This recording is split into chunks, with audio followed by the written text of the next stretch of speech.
Badwam TV Badwam Jumadie so yede nyame asese nenso wama de pa achiyen ebro so se yede Badwam Jumadie no ebro de edi kan wo mu ye Adom kase no ne etodwa wo mu bi a wo bete wo kase ni mu head teacher ya woda Adomase MABC school Amefi West mensimu wo Western Region sra ban no pa school ne bobre mu ne no enye wo mu hia kade edan na mu kra no ehia sesemu na aboama adesuane adechira koyi efi so onti duase ene esuade ye bekwa akwhwe na eye businessman a wono so ehu bon eye ambulance nsensem ni mu no so wogidie pa sa da ya wadade no kware ebededi eno ne nsem bi na no pay mede bro Adom TV Badwam kase a wo share me live on Facebook/Adom TV Extra Go TV 119 DSTV 280 YouTube ya Adom TV 2 midindi afia amankwa tamaklo afia ni DMT said and 70 mo ankasa etie National Road Safety Authority Penia wa fomantamu eye Andira Amproti wadi ato managers animu se woma enwumasua anase nchekere enkoso pa ewo nkwada bambo mu ewe akwantempon ho se be ye betumi aboa mankwanhie sie no aba from Adom TV kase etosui safety ehia ahafomantem haso ye kanu enkola safety ewo ya kwantimpon so a enye se omu nante kwan ho ano mu twa kwan mu ene omu use buses no kwa motorbikes any tricycles eye bibia eye predominant mode of transport ewo ahafo hase inti ye ka riders no so ehu asem se na enkola no be ye safe se na ye si so si ombeboa ahwe na school buses no omu bedi emra ne so be following up say be ko munchen so na yakoye school bus inspections no and which we carry to us say Transport Ghana project what they be ebeboa a register commercial vehicles e wo my Ghana mu senti GS mpanifo manenya wade hia so school bus se wo mantem no nyina no obetwere wondin e wo sankrata no emu National Road Safety Authority Transport Ghana project ye danedi eno nti ye be register commercial vehicle entities and as service providers no eno so eye bibia sisosi be boaye in the area of school buses no whether it's private basic schools or the secondary schools no or buses no omo ebedi mu akotene in the registration. Head teacher ya wada Adomase MABC school wa Amefi West mensimu wa toye mantemu ya Christopher Gary wode to abana nimpa se won school dan ne de nyame animu ni nkoye nti nuase no won mo atie ne nsuo tutu ekura de ne omo wa huhia mu pa wotere sa aban ne mpanifo bia ne enyumaku a wonsem obie emeso wase aha ye school a beka said dance and club ayi during the COVID era no from aka sie bi a boy eastern from a boy na ekudan from akoma kunsia ekuye nti class KG1 KG2 and class 1 class 4 5 and 6 ni nyina so epai ti bra branch of base afi ba ko ne san ba e no e ho ba kire pa ti ema yebetumi an se nkara no eromegu nuase ti class makoma 9 na wo nuase wa we na dako Mr. Lord the current MC Ochemna the situation of the yes so na the first one we ba no na community no so the country bi ase alle foundation for 3 classrooms o mo ahase a mo eyo no so mo ahase bi se dia no no so beboa kremnie ono so ye bi fa cement iron rods and chance ni mi akwampo e pa e kwapo no ti ofa anka the board Damian saso I wo say ho na the IGSS na kremnie o man na ye bi assembly so ye bi MC ono so boy but still like the training just one year say bi na ba to see ni tempera ko good yasi the class ye woni yasi still like here additional classroom back and popata kwampo we bama ya Mayentu akasiano so na Franka tuni de man PP amanyoko ye Alhaji Dr. Mahmoud Baumia nene wode atu dwase ehu behia sensore ene aban tenase ne yetimi wie National Cathedral no Adom TV etwaso. The question on the National Cathedral is a very important one. The National Cathedral, I have contributed to its construction personally. I believe it's a very important thing for Ghana. But I think that as it stands now, the church has to come together and government and let us sit down and talk about the way forward for the National Cathedral. The church should come together and let us know the best way forward, how we can even get private resources to help us to complete the cathedral. But I think it is possible. We should not say it is not possible. Let us all sit back together and figure out the way forward on how to complete this cathedral. I think if we all come together, we'll figure it out. I really believe so. So I want us to come together and sit down and see the best way forward to generate the resources to complete, because we can't leave it where it is. Founder and leader, Movement for Change, Uralan Kojichir Martin, or the Togana Fonina want to obey ye anymore say, Edani drew not one quack to a banwa, one obia, wo a new memosa by one crown cream or bonnet homo pa, nor do to say or no. Now we're in this in MPP 182 franca, ye will be ye be paying your near on my. A brand was for Sagana Fonso Sonore, no to me do or make anymore. Kushia, Kuforia Technical University. A school phone won't in common or the San Semi etuja.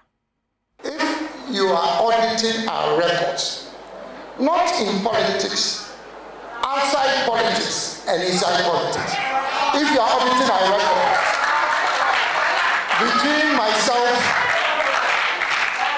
my brother John Mahama, and then Vice President Badwam, there will be no challenge. Allah will be your.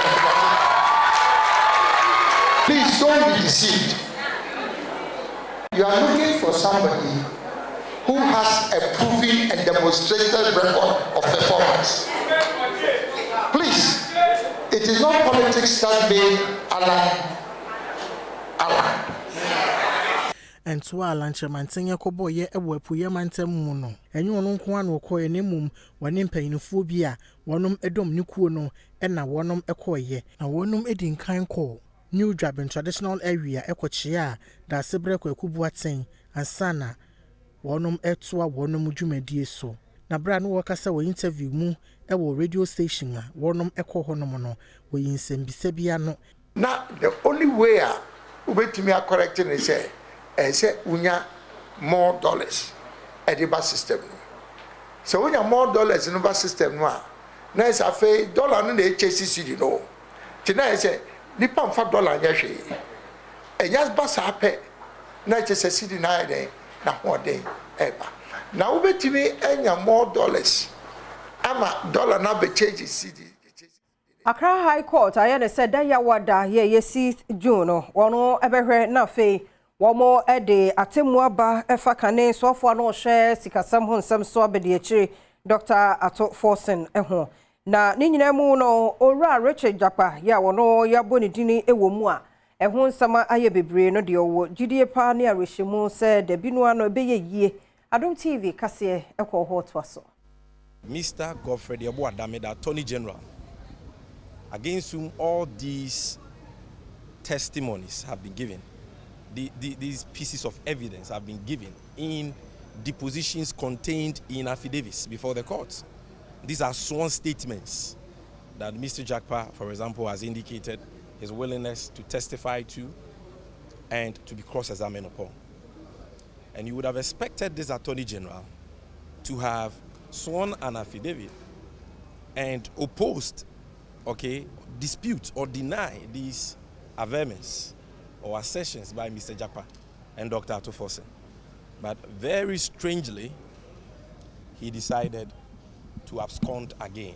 On the nature, no Attorney General Godfrey Adom and Chef because I was out to gather Zorkodi Nara or Imida Yankopon, Obezi Nasa Mama. All I can say is that the Lord does not delight in the pleasure of the wicked.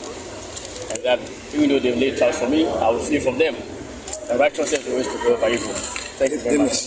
Yami Aduma, Yauda Denny, na court batna Samnodo, Nankrata was Bogu name no, Mwaya or Wobiano, Ozibotuga, Yama Samnosa. Was ansem we mu no businessman or no shini die PMO ya Richard Japa was wo die pass daya wada de atentene ebeye dwuma court and come and refute the allegations and then set aside the record according to his opinion straight, the way he thinks it's supposed to be. I have done mine in court. So I'm expecting him to come and do this. Do you is in court, not in public opinion. And this issue is personally between he and I. Well, they are claiming it's a doctor tape. I didn't say that.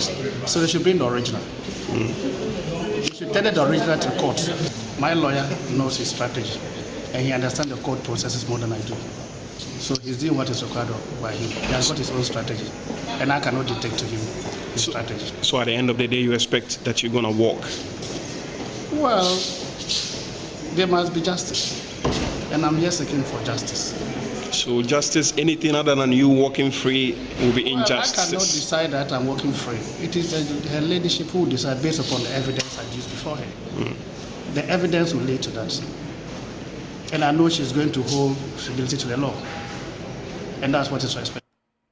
Yenye no so na Adom TV Badwam kase na ha na brema kwan na no pay ye de asi aseda no ye wodia emre ne adaje wo kwade Awurade nhwe osomfa nkomra somdwem nemum kwaso ada ne yentna wo Facebook/Adom TV extra na se YouTube ya Adom TV 2 dwumade no afei kura ne ye toato so ne ne aka ye kwaba ne ye ba se de bonkrata ene online stories tie no ye de atoaso ye mo akwaba bi emra Adom TV Badwam dwumade eso Yamu achesron kokra wa fe na fidie na babeda Adom TV ne yeda se emre ne adaje a bribia wo de mayenti yani so dodo stations no de bia meke doso enso do aye ne sa Adom TV die woni ye na na bekogu yeda mo asepa na neti wa abrewa wa no asore no wo hwe o my disappointment na na daso ni tiri mu ti da bia je so okọ na wakoyiwa no o ma me mo ache majoso se bibia bokọ de bibia bokọ na me hu se issue ni inframan me say minim say pass and gardens is assemblies no say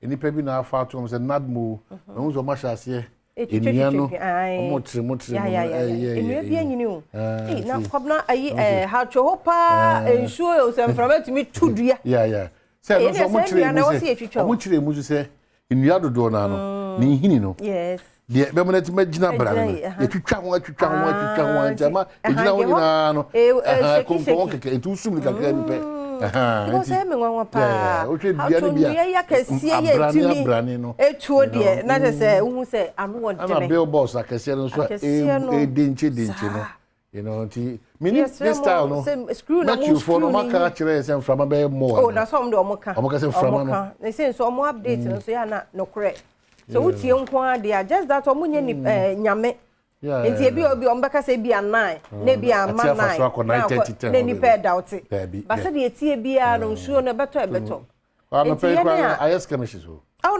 ano pe yempe weather forecast tie no onso ukọ ofun no so phone no they say ebe ma sa de ni ebe ma o sa de ni tie ma mo ofie no before obe pie no hweso na hwe de enne ewie mu beye ti se ne nkra ni ko school se jacket bi a wapɛ de amo na wo so ne umbrella bi a wapɛ de ahyɛ ho fi se nya you know ti en shadow so ho pa me me doubt o mo sa na de o mo ka bia no amamu mreporting no kura no a by the time a day no be ended de wo be hunu bibi kakra o fe pedu jaidede na wo ye no say Germany de o mo kan ana edem jaidede ni be duru ho so say jaidede ni Kofi Ampedu jaidede no Germany dia okay o mo fiti prekope ana o mo kan e koto wan kasa odi adanse say wo koye documentary improvement about Matthew e honom di kasa bebebe o di Germany betu Ghana ho na de we Germany o mo bi wi e bo ha no mo bi omo ba ha o mba hata o mo ho awiem etimi sraw de o di asama to Ampedu o nyame che bibia pepepe ebi bre ma ye na ye ehu ye de na no ye ehu ye ho anu yi ba obia de wo ho ebeba kwabra yan copy online no na fe online so ma bank no I ready nti ya no ani die mu a okay so online Adom online adomonline.com Justin Kodia speaks on Baumier's running mid bra said one na kasa and na kasa no ana ho asema kopie ana wasa kasa wa don't no the okasa na ne bu don't do anything to favor NPP and so pese obi akwa be gina be say electoral commission wo de ekwa abato so bibia nkofe nchim enye NDC enye NPP mo favor bia Abrofa we no the new publisher boy ni fast trust ade na dey show there be Macho sade ne da we no so nti fa honom no what you say okay so bra ko plant ase what you say aha enti eno so ni adomonline.com na ho na yeda so ewei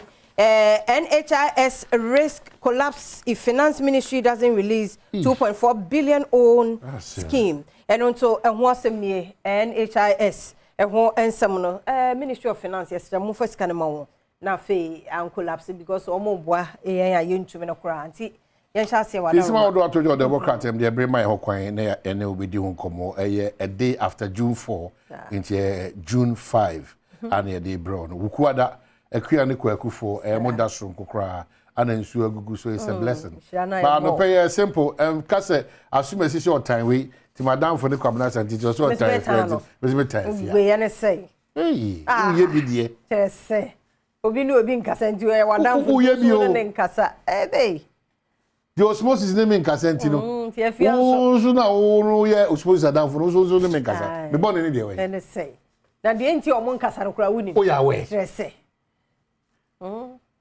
osmosis are careful so for kwachi ne bu asema we dey for ho ben daily guide me ba be chire mo chira Dr. Mahmoud Baumia ne sira na I just say in start no o da be do eye enkrai ti eno da me busa ne kasama fo no ba ko say eh na mo campaign e be wanna show two free man kasi within seconds bam wa be do enkrai ti Dr. Mahmoud Baumia ne number ono so ekoso chire di ntia say Ghana for gini di say ono betimi e the Ghana could do the promised land. Ghana chiefs endorse Baumia and the man take. So or party paying we are oko krobia so on ahemfo ko shia definitely ahemfo be catch say oh ye hwe woni mi say de obey ba enyo ma wo ka no me bia me mpani ahemfo mu do mu yi o mu sia ase nyina wa na ye pe ye nya wa bibia nko hey ohini mu a hey woni hukra ohimpo mu anu na wo na woni padi wachi no ene bibia ji se mama nananu bi nsunsu afomu afa amanyo se mu ntuma no afrase ntuba wo se joma ama na se ba o mie piewa excellency si no mo ankasa ko spokesperson for them na hey John na wo su bi de bi ma dawo ye nya wo de ebewu ba o mia debi no ohini kura nya obepa ntuma gu fo ma no mo hwe ni yie fise mo no mo wa chitafo a omo no mo nim party a omo dom ni kwa se wo himpo ni ndi oye kukuwa mu nkomo na wakodi ni boko na akọ baabi ompo wa asem kura nkodi kukuwa mu nkomo bia na akọ record ene de sima kacho efiri sabre akopim December 7th keep se be pie wo Ghana ye careful onyame man mpare ye nye scapegoat da omo be susu na omo sete na omo adwene na omo planning na omo plot nso onyame se we yeniwa we ni edi behwe de omo ye na edi patri mo sumo ti mesrawo nana no monkasa yie eni manum say so for Israel me basic schools transformed educhum ne gusu kasa yi education means was say schools ni bi o de kohwefo woni kohwe de kan basic ones no say the yes ya de sachra kesa be ba na de bia di pe kasa say kwara no school no mo nye fe white tie so ebi nso wo ma yenwie anope ya kwara say ekọ ayi amenfi west ho baby ho nya kwara omo so da so ti nua se school dan ne pai be 2020 no assembly ana MC abeye bi ne ekro no start bi but still enkra ne bi da so ti nua na se ba me kwara na me stress me ne wo no so for Israel yina ba bi free ba abai wo ne asudi ba yen so onyame ebo e kakra chance 300 chrome for no chance and assembly MC no ho na koto so but that's all we me gana me me that's all there ba because of Israel o man hine afia mankwa kabra yen yina e kan na kuro bo kuntu hwan a wo be ko wachi de bia me kan mo nti petire ye wa ha nyina wo be ko voter regime me ko average wo be ko wo be ko now corners of Shewsuku no hospital party be a woman. A brow branch agent, as you ask yourself there, what was your contribution to the development of Ukrum and Ghana? Ukrum. Ote also nko akokwaso. Akokwaso kwan na age egu. Afi na obegina oke. Akokwaso. Kwan nyenyenye. Bisi nsu atoi kwa de adane agi. Wanya careful the sound. Yesika na efronet one side. Dakar times. God will rescue Ghana. Mahama praise. Them. When the assembly nyame. Assemblies of God. Assemblies of God nyame. Ne ba na aka say. Unyame be gie free ene amamu ekoso a. I see one time. We former president and our flag by my NDC. And all canon some. Say Ghana for come to me. Any man say era candles we yi sa and yorana akataira ba omiani we yi free ho. Obesi ehu nipa ba omiaye. To our unmask ba omias adina ka ka mutu bi na se we yi. Speaker Bagbin salutes John Tia as he is laid to rest. Oh, and also, asem ya papa nso abesum Ghana nso Ewade ato nsa fro rekɔda hom gym. Iraq Bagbin nso akansem kama e dey afa. The custodian say Ghana set to plant 10 million trees June 7. They be adameka and figures in the mo bobo nsa akeke. Na near 10 million pa so for Israel. Near 10 million pa by June 7. They near 10 million na. Hey, me trust we. Me anya hu se ya ne fa nkosa sa 10 million trees. Hey. Na yeah, me trust the fear kura kasa. The Ghanaian publisher 10 million trees by June 7. June 7 ya china wana. Chinechi. Friday. Mo de mo ki kanse mo. Ghana's female VIP call, a snapshot of progress worldwide. Mami de ono so emso onenemu pa o. Na toshi. At the age so who of pa o. Oh, pretty woman. O yenkrani o. Amisa. Na toshi yenkrani yes. Na toshi. Ana open life also. Oh. Na toshi o esofo. O esofo enenso. Mse o esofo, o esofo se o ye lay preacher se apelu chechire mu o na toshi. Ganyobi a. Ganyobi. Ofani. Pamincha so no mo ya na homo wodi asema bremi ti mincha so. Na me ka franka sempa so ye minimum krankai. Wo ho na kira wo naka. Ah, so ne ni krom. Wo na kira de ka. The fact of the fact of okay. Abibia beji ho the fact there. The fact is no that is the problem you have. So obi ye wo obi of Ramantema e no nche so tikasa no. Mate. Tu fra ha for abekere na ayi no. Why are they? They do ho so nko ahoro so. No, fatiri de chi na make so nko temra. The Ghanaian Times. Green Ghana project a major success. Lance Minister Makazozi enyana eduana me de memegina ameka wasem no. O say o debi. Bia ye kama. The 10 million trees by June 7 no. Meme tia say the we the more o say o bibia na me kwaso. President Akufo-Addo calls for deeper Africa-South Korea ties. Ghana Mampena kazi say South Korea ne ebibima say ya nkufa no emutimi mie yi papa. EC allows party agents to observe vote transfer. And then not just include the cannot see electoral commission for omo gunyo mo too much. Omo fa mrano enye juma because I say the mrano person different no be a turn there debi. O de mra juma ba ko ho ntono ba ko betono. And in park as a policy 2 ex-soldiers, 9 others jailed. 252 years. Now they can mom 52 200 152. Then he said brown. And 2 ex-soldiers there. For you know, one man you need dada. And 2 days one man you bear 40 kura.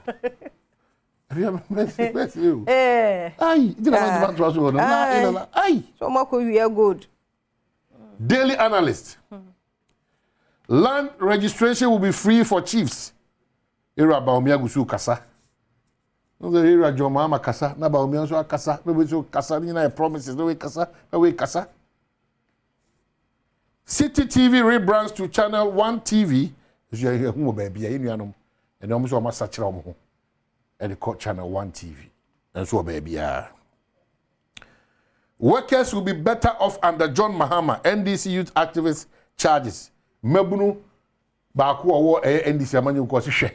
Mebunu ye dear pa under John Dramani Mama there. Obetim the name Kwakra to Sudia Bay. Ebeye Kama. The Entwa Badmano. Big one. Ambulance purchase trial. Righteousness will prevail over evil. Godfrey Dami breaks silence over jackpot tip. So for Israel, I'm saying, I'll go share Attorney General. Say, Kikawi. Say, pa, Tine Brabo. Adie fita ebe ne tuntume tuma bediso. Adie bia ye fita no ana ye kanea no. Esumu ni ho kwan kra se ebe na akwanya kra se ebediso. Ti Attorney General. Ono so nse mo dia to dwado no. Education Ministry for so omo deny sa 56 million Wi-Fi claim no. Say the better na wait my end kure. Mr. Moa muti asema. Mumbra na moni emedi nkomo. Sa, kabla. Brenaso. That's me das. Ya da sepa sa oje brena utie ye nti bradomonline.com sama hodo bi ni audios pictures ahodo honya bra tena se na wanso mremo kenkan ye kwana agudie mu nsam Eric Sedubuadi atwaso na fe health tips club fort ho komo na wochi yeguso etwaso na fe ye de ahosepe enso atwaso komo bi oho ha se midi kameba pensem mu nso beto aso koso mafide ne na ha ye kwaba area sirina present ni agudie mere na aso a ye de fam e de amawo ye hyase e de free e friendly games aroa e koso amaman e dom ho agemu bi woni me se Euros no enche na hyase e wo Germany ne saso ntino countries ne bebrebe e bo friendly games Portuguese national team no enrada omane Finland e bo one game ana no wodene pa na ewie 4-2 Manchester United for captain Bruno Fernandes obamu die minute second half free bench pa be kire ne bobre obra obebo 2 goals de boa ball boku a womudin de Portugal omo winning 4-2 yankohwede sie Malta Guinness se men kire we se won se the new jeje kan no enso ewo montene so a Malta Guinness eno a ene gusu guitar refreshing taste na wonya bi na gu mina se koyi pint na no pay drink ba kwa mekanfo e de amount Malta Guinness me pa cho se upebi na de gu mina se bebo adwuma pint o grab it and ice cold Malta Guinness in a new jeje can no now enjoy a world of goodness always check say made in Ghana logo no enso ewo ho enti wonya bi a Malta Guinness de enkora impinini nkokora merewa obiara agye atumu se yensa papa wonya bi kakra na odi gu mina se anamfofo hia nkwankwan nuase se bi kura wonko a na wajibi na wonya duane kakra de asi achi na koyi pint Malta Guinness na mekanfo e de amawo ene anopa yemra fie medi Black Stars nkomo kakra the Black Stars of Ghana Alande El Bamako woni mo say friendly game a manfo boboyi Ghana de ye wura mu ntempa so a we World Cup qualifiers na ye ball match day 3 Africa de no ye ball de akọ World Cup 2026 US ne America ne de aka wachire Canada mu na wachire na de tenese match day 3 no e mo be dene because Black Stars the last 5 games no wa lusu mienu adro miensa which means enkoye mfa Ghana eti ye ne Mali game no ano be dene ye bo Bamako omukrom ye wie ne sa pa Ghana ebesan bu no kof abaha na afin so omone Central African Republic abebo no on the 10th na Bamako a ye wura ye ne Malifuo boyi eno wo chena na sa game no beba so ye nhwe de akomu mo Black Stars ye share World Cup qualification mo ye tene sisi group I ye tosu mi no a ye pre sabensia da ne mu yi ebaje di aka ho ne akoda table ne soro enti da ya wo ampa bedwa Mali omufie edi bomu wie ne ne makoyi maye ye dan ni edi akere my Ghana mu a baba irago pamano so ye ne Central African Republic edi aboso wa kanse toso mienu no enti players ahodo ye fro wo munyina edunusia wo munyina apa campo a wo mo hwe ne mu se ne ma be koye ya o kanse o mo de o mo hu kwaji mu no se na be yo my Ghana obi bi o ta wo mo chi no anso ani baje. The Black Stars of Ghana ya show mo wall so mo betimi anya win and as a respectable scoreline na afia betina fie ni abo Central Africa Republic yamra Accra Sports Stadium enrada woni me say division 1 playoff game ba akoko so ayehwe de ono so ebetimi qualify na Ghana Premier League next season 2024-2025 na shase a wabegina mu bi na last playoff anas last lot na ka yehwe so mo be fele game a Young Apostles ene Techiman Heroes ehyiesi akan e wa Accra Sports Stadium game na no odene after 90 minutes of soccer fiesta na ejina 1-1 Young Apostles for wonders echo penalties a omo she kan 9 e ma board boku a omo din e de Techiman Heroes etikani mu miensan said ye wanchi at ya omo at the pa because Ghana Premier League game ba wenchi Young Apostles a qualify omaya de pa yanko hwe enema ekom ansa na munya qualification. Find the back of the net against Benjamin Chum, and that is the first one. That's a great delivery, is it? Can it score? And that is a lovely goal there. Strips it to the right side. And score against Benjamin Chum. Can it score? It is scored. Beautiful goal there. But the big one say, can it score? It's off there. What a miss. What a miss. But what they say from goalkeeper Badwam. You need to find the back of the net. Oh my goodness, and he scores it. That was a lovely belter beyond the reach of goalkeeper for Young Apostles. And from hit the woodwork, and it's out of the net. Oh my goodness. Well, could this be for Emmanuel Osu? I guess so. He's got somewhere to have this one. Emmanuel Osu, and he misses it. He misses it. Oh, the class. Some son of his person and score. He scores it. And Young Apostles stay in his penalty shootout. Ajay Paul was going to heel tax to score. He misses it. Oh my word. He missed. He missed. William Sano. And the Young Apostles now release this penalty kick. Then tell what you tell. What you know. That is it.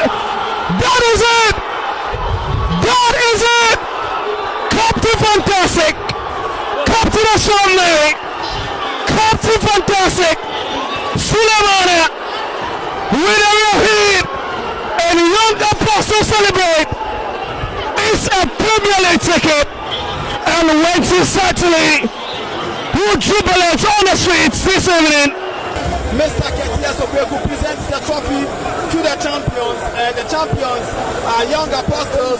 They are celebrating. Let me speak to the big men around Young Apostles today. I can see you are extremely happy. You are enjoying. You are laughing. You are happy. Did you see it coming? It was a very difficult game, no doubt about it. I mean, it's great to see them play like this because the video was for just one.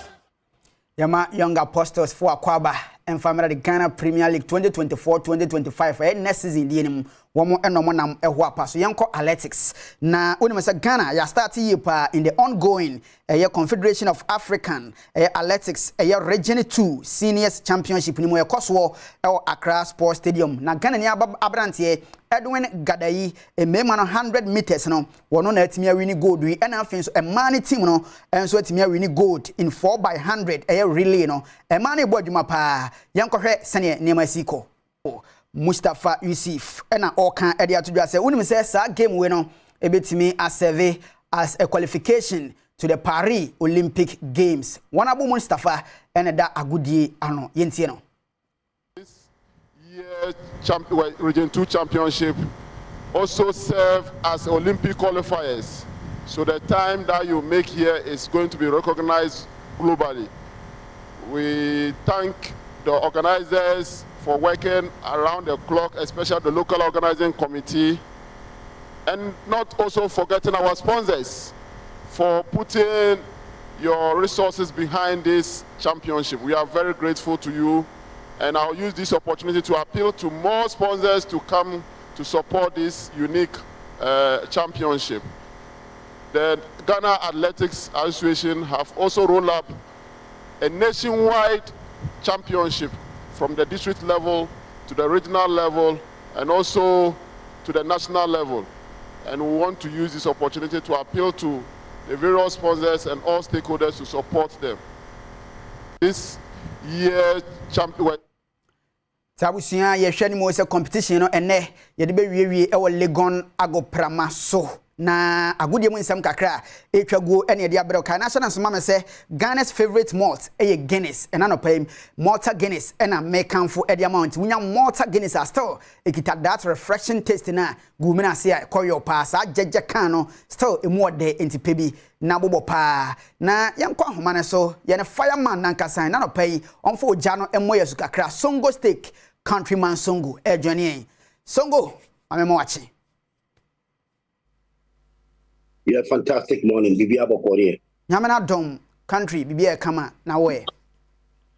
Fantastic mema wahwefo nyina na etiefo nyina so fantastic and fire morning. Memo bia akwaba so e wo hwe mu after time dia momo e wo brofo mu. We Songo steak as usual. I mean it take a little rest for Songo steak, but Songo steak is back again into for Mondays, Wednesdays, and after so Fridays every day. That is every Monday be a Jordan, and after so Wednesday that is Jordan, and then Wednesday Jordan, and after so Fridays. That is the theater and the piano, a Songo steak. It me about our Abukensiano live Adom TV. And the Songo steak and then a blasters a Bakupimo Bamako for World Cup qualifier. Bamako ya Mali, Omu capital town in Bamako, no one match in the Bakoso Mali national team and Ghana Blasters national team. There were 2 World Cup crucial World Cup matches or seeable. Now, ma Ghana for Feniago because World Cup no a benefit will be from Accra to Penini, from president to the last liberal of this country. World Cup no benefit will be but we can benefit of World Cup na Kasadi or Senka. Just a benefit. Ghana food na ye pa, but a section of people like politicians, like football people, who they are saying na omo any technical thing. A woman as a World Cup for the Ghana qualifier benefit to more because the taxpayers' money no woman needy, woman ye chama woman.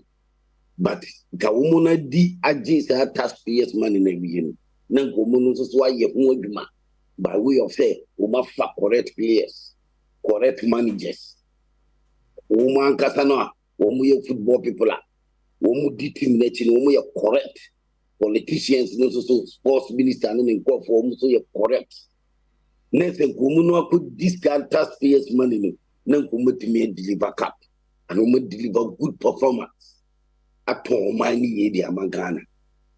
And the World Cup on the corner, and first one. Say no sen keko or say o mine yes supporters ye nije say team ni bobo ye team ni put players managers ye juma coaches playing for be a discipline say blasters e kokone na nye the taxpayers money nti na edu World Cup see ya ye be for coin bia so blasters you and you when the team ni nye and he has a trainer scout manager Wakuchi and daddy a World Cup. I mean, no World Cup, no who coaching. Nenye, send obey substitute players who are moving up confidence. I could do in war, I could do in war the best selecting players. I could do in war what the changes. Just say, what this system will be a movie a kum. And I'm a tactics and Casapano. Yeah, say Utuadu, trainer scout, coaching blasters. Game plan Ben and Obo. Ghana game plan ben na near ball tactics ben na near ball utim the formation ben ball na near ball say you play from the back and the back and now you play from the wings and the air call. Just say how do we go about saying na blasters ball under Utuadu. It wasn't good. In a World Cup no Uruguay ko munye team no munya de kra me ntimi an show mo say a daddy a show clear say he was a trainer scout still a trainer scout. And we jive trainer scout now be a second coming of Black Stars coach. Now more fair players are based on merit. Players who must have now Black Stars or Bamako Friday also ball against Mali national team. What we expecting is a win. And then you buga win bia basa win bia momo ball papa bia win bia no. What a much say Black Stars say ya guye huani masi na no World Cup kata sabu guye huani masi yedi kansha say o Cameroon ni guye huani masi dada because 40 years now African Cup for Black Stars into Menji up and guye but we thought can normal be to make after normalization ye de call Afcon e Cameroon guye huani masi ye sa call World Cup kata guye huani masi ye nsua hwe enfirimu yes ye be stand here by nsua Sade call Cote d'Ivoire for Afcon African Cup sa ku guye huani masi say ye be stand here this time here ye be stand bi enfirimu ye nsua hwe ena tisi ye nsua hwe pa ne say trainer scout coach ye fa na ku ni de on sem fata so be coach ya o ye trainer scout ye de adwuma no ma no a dear call World Cup a dead this would be coach Black Stars ono anga say gane koy but o ma force was akofa coach na ba so called football people and the politicians we are they feel that coach we to have the bit me coach Black Stars. Now this is the moment. Two crucial World Cup Bakoye if you that way Mali or Bamako. Second one is Central African Republic or Ghana Kumasi. You have 6 points in Ghana. A start here, you say 1, 2 if you back welcome you. Or say start if you Bamako if you that way. Me say yes, coach no. Ebia will be Fuflubina first time one farmer. And now I coach coaching Fuflubina this time or Deba. No to have the economic one dia trainer scout to go nothing will happen. A defeat in Tabakwama Black Stars. That is Tongo State. But so to have no be Fuflubia. And the bit member in Kunimdia Kwama Black Stars. Because what do we call Mali, Bamako, near Hami, and you goalkeeping side, especially goalkeeping side. And even the captain Kwana was saying, all without explanation. What we expecting is that this Friday whereby Ghana versus Mali or Bamako World Cup qualifying. Utuadu nini boys, Black Stars boys, omun deliver, omun say. Yes, I'm more fire. The best is see one more, you better fire over. You better to us home. And then we are exactly 1 p.m. Our fire for fire as usual. Fire for fire from Mondays to Friday. And the daily day in Nigeria 1 p.m. to 2. The Navy will be expecting me. Fireman, maybe I no person go sticky. There's a to us home. Our Adom TV. As I'm perfect. Life. A fire for fire 1 p.m. and every Black Stars. A must win. You new be any negotiation here. A non-negotiable 3 points against Mali. You need players and any coach. Any negotiation behind say. Omobe win a must win. Omobe good football, good coaching. Yes, sir. There will be fire on the mountains. Our Black Stars technical team. So to have the trainers out. More fire.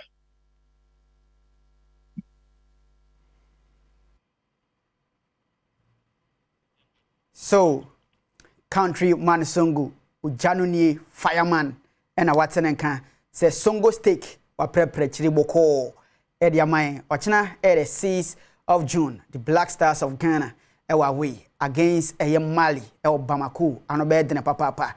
Yenina no paidi so, na yamfa good yamun semana NC, your family writer, I'm a new raffle, the Ella Centru, Campesta Creative, we are sitting presenting. Badwam TV, Badwam Health Tips. Medindi fear amankwa tamaplo. Emphasize dama endpoints for the Pate Clinic, nada romanti, and in media yenya kwan any attitude dim komo ewa pomdi mo. Na watch him yabe PMO or Christian Health Association of Ghana. Koma yedi Clafort. Mani here or pa so was a one ye TV. Ebi unhu obi a ye kwa nimu no by close of Friday day.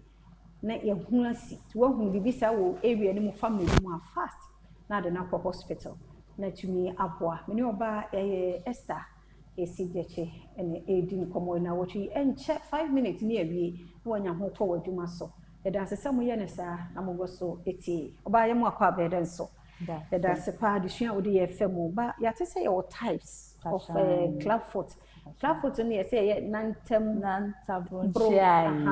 nantabro nchiaye okay ye say ye wona hodo patron okay ntino ahodo no meche mu mienu okay ye wo ye uhwe ne de ba na ye wo no types wo ho na ye hwe treatment stage so no ye wo ne types wo ho nti meche ni name briefly nti ye fa ne de ba na that is depending on the course na and ye wo two main types ne de kind no idiopathic and no che say no na most of the 80% of the cases ne de ba na de na no be wo abofra na abofra na any problem bia awon problem bia ensi so ye ne nan ne pe na aye den ayesa usually ne eno no so no the treatment no easy and check like put me follow treatment procedure no so year bonse na we treating ne kama and ye was second type and your friend is secondary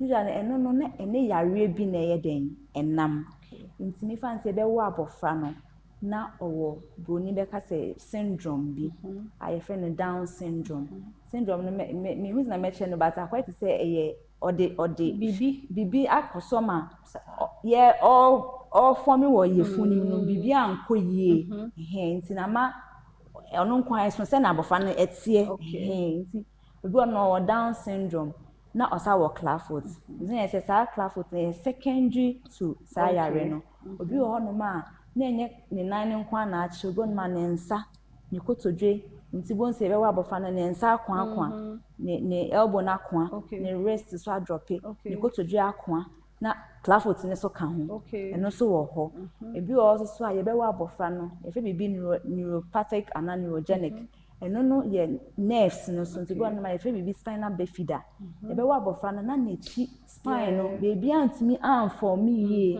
nti bonse no sa no na o de Claffoot e ka ho obi ho no so ye be wo no no ye fe bibi amniotic band syndrome e ya na me kan say ahoma bi a chenya ahoma e na wo but mo say na say wo abofra no be say de ahoma na ahye da achire abofra no ebi ono ma entimi ma nan no ntimi inform ye na wa say nya Claffoot account nti eno sa no de ne yare bi na nam a ye fe no syndromic and as secondary Claffoot ena ye obi wo ho so a ejina stage of treatment ni so say wo abofra na less than 2 years say ye nhwe ne ya ye fe no untreated obi on ma ye be wo no after 2 years so ye nhwe no onyaye no ya nya hwe a fa ho a after 2 years no and ye fe no neglected but so ye under 2 years a ye fe no untreated obi also so a ya hwe no abama ya hwe no but Claffoot no treatment no so to aso akwesa akra no benya 5 years but obi on mo nya do baby no we jai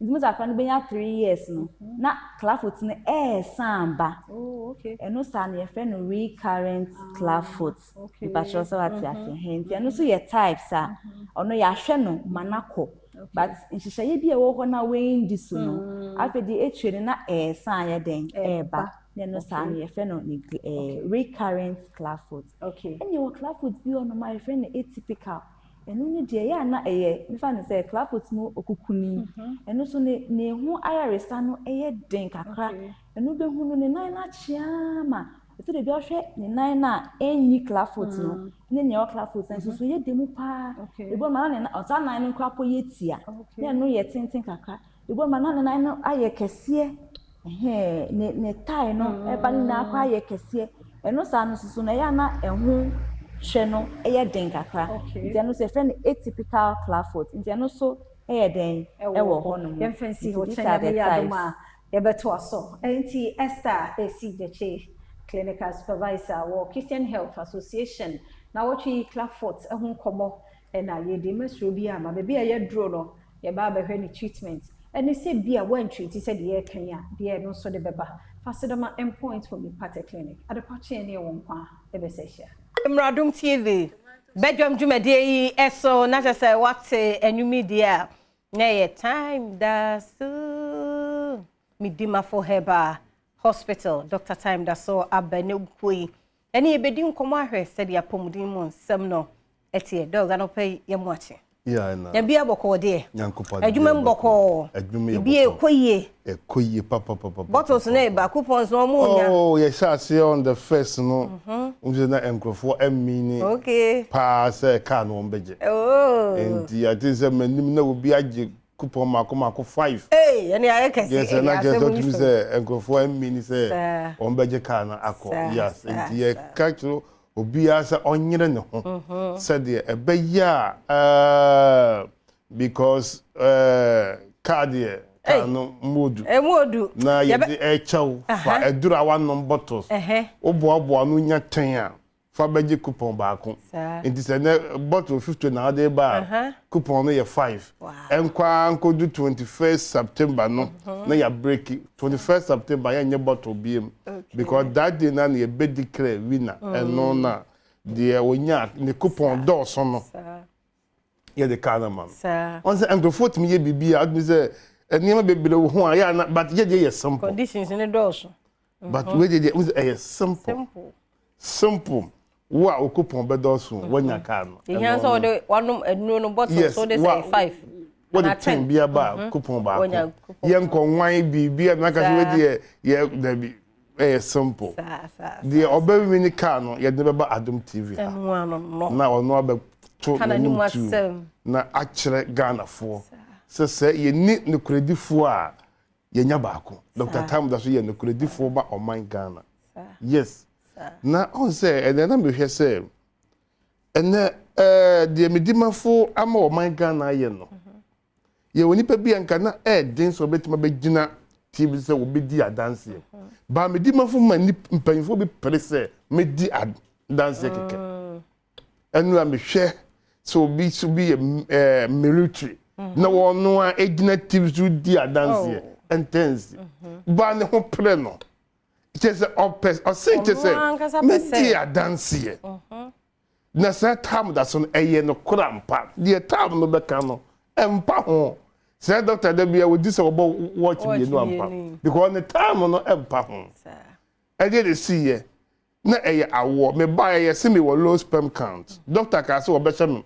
bo so me ensa ampa bo so me ensa no me kwa check up eko doctor ka say wo mama wo dura me na me ye kwa no wines oba no maduro no anajudu mi no onum wi ana ne oba be ma no ne oba na ehia musia sa tam na wanu maduro na wi a munhia biem bosome ne beso no na nyinsa na ba o say the ma wo gidu gaze oba o say doctor me de me pe be ma ampans wanya be ma akra no wo 6 months wada asem ma mensa mo na baso wada asem pre no nyinsa ni di 3 months wo de na se da bai wasan wo akra na ma se nya 6 months anano kosia wasan de akra na bai esan de aseda biem ye dey esan tai ekire we kire nukuredi a doctor edie da bia me kam se nka nipa nyina ye hwe di nyina no so se awo duro no so wentua bibia onyinse do 3 months no ene wode na seda ye dey e baaye what you say se wo gidie wo ye di a empresi kale me kam se obi ba be pe eba no wonye bi mani nya de o hwehwe no what you say wonye wie a wode na seda ye dey aba when I make kire obi bia se da bia me kam se me nipa nyina nya no credit for me ye no credit ni ma ewurade de mi kire ye obi a otwa nkontompo obi oni matena ba bia ma ye adwuma pen obi a wonimie be so de mo pa mo nko ba bia matena Kumasi Jom Central Market 31st Market awa na me ye mpaboa pankro no Jom na ukobisa said Dr. Tam da so ediba na mo frɛ no mi fta nyina ye frɛ me pastor me ye adwuma nyina pastor no nyame na me de ma me hu me ne ye ya me ye ekire because me nukure die me mpa sisie tambia me pese da bia me kama sa me se me mesisi wudie wo mumu ye dey sisime eye mimi moto se me mesisi wudie wo ye dey da bia nkrofo na sisime what you say enti na enye nwanwa se doctor be wura ebibiduro mu ewiase nyinaa ɛbɔgye ne so enipa nyinaa ɛbɔgye ne so fi sɛ da bia meka me say medimafo herbal hospital sa wonya da sɔre anopa na wobɔ mpa ye wia de yesikan ade ɛyɛ ɛyɛ sikan ɛtɔso mienu sɛ wobadwene ho yɛ wapɔmuden na wo dwene wapɔmuden ho a wontimi nye medimafo herbal hospital emfiri mu da efi sɛ yegina ho pi gidi e wowuo anopai gidi e yesie na wo hyefam na wungui yensie wo nhyefam na yale na anopai hawo yale na ensu tutu hawo anopai enya kwadwo sa wo yale wo de yale na de da ho ebra nsu egugu no sole na bra medimafo herbal hospital sole na bra beji wa pomuden wo ho efi se ho de menka binjo se ye mfa poma ma ho nfa nkofie hwi na wutimo no pede ba no onfa nkofie me papa wanya soroku yale anopai me mami anopai wa no echim anopai enema nkoyie woni ne enhuna de me catch yourself be PM medimafo herbal hospital Dr. Time that so far time ento yale so na be di adanse se de obi ba se me na ntwe atwam a me hu enem tumi se aboa 30 na ekoi obi na be di adanse se yale e kan me se obi kura ka se me mfa sika 1 cedi emetu ne fie ne Japan se me metuma nante a e ka me kura me de me ho menye esohwe eneme na me kwa Amerikai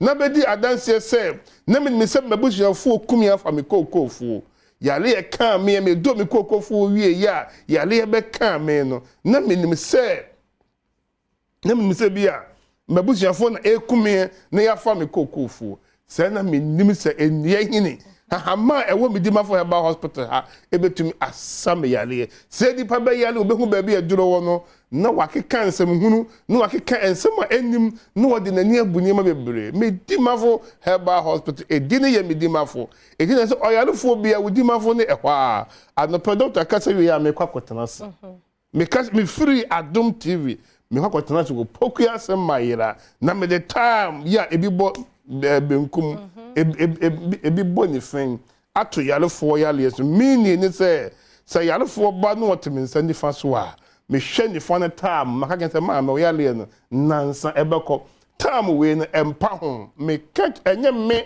na me ebo me ho nsa me the time da so no enye me na me de to me ho so ma yalefo ya eye de eba ho we ba na wo he the time mo empa ho mo doctor and ukwa what the time ebre eto yale so na be ye time da so me catch wa yarefo bia wa yale ache ye declare na person on kana kuma ento no yem na o me pie mo medimafo herbal hospital and pay bebe kwa na intense so benya say doctor na o kasai na wono wa babetro na nim na wo show ba me se wa yale sa en ehia me ma fa medimafo herbal hospital ma me pesika medimafo be pe ayaresa edina me se me branch no eye mienu pe Kumase ne Accra Kumase ye ebu akwa agogo ana atwema agogo me pacho enkna ye pokuya se mayira me pacho de me se mayira wa nyanyira mayira aba hemu ama obi hu se ampa mayira na nka wayira no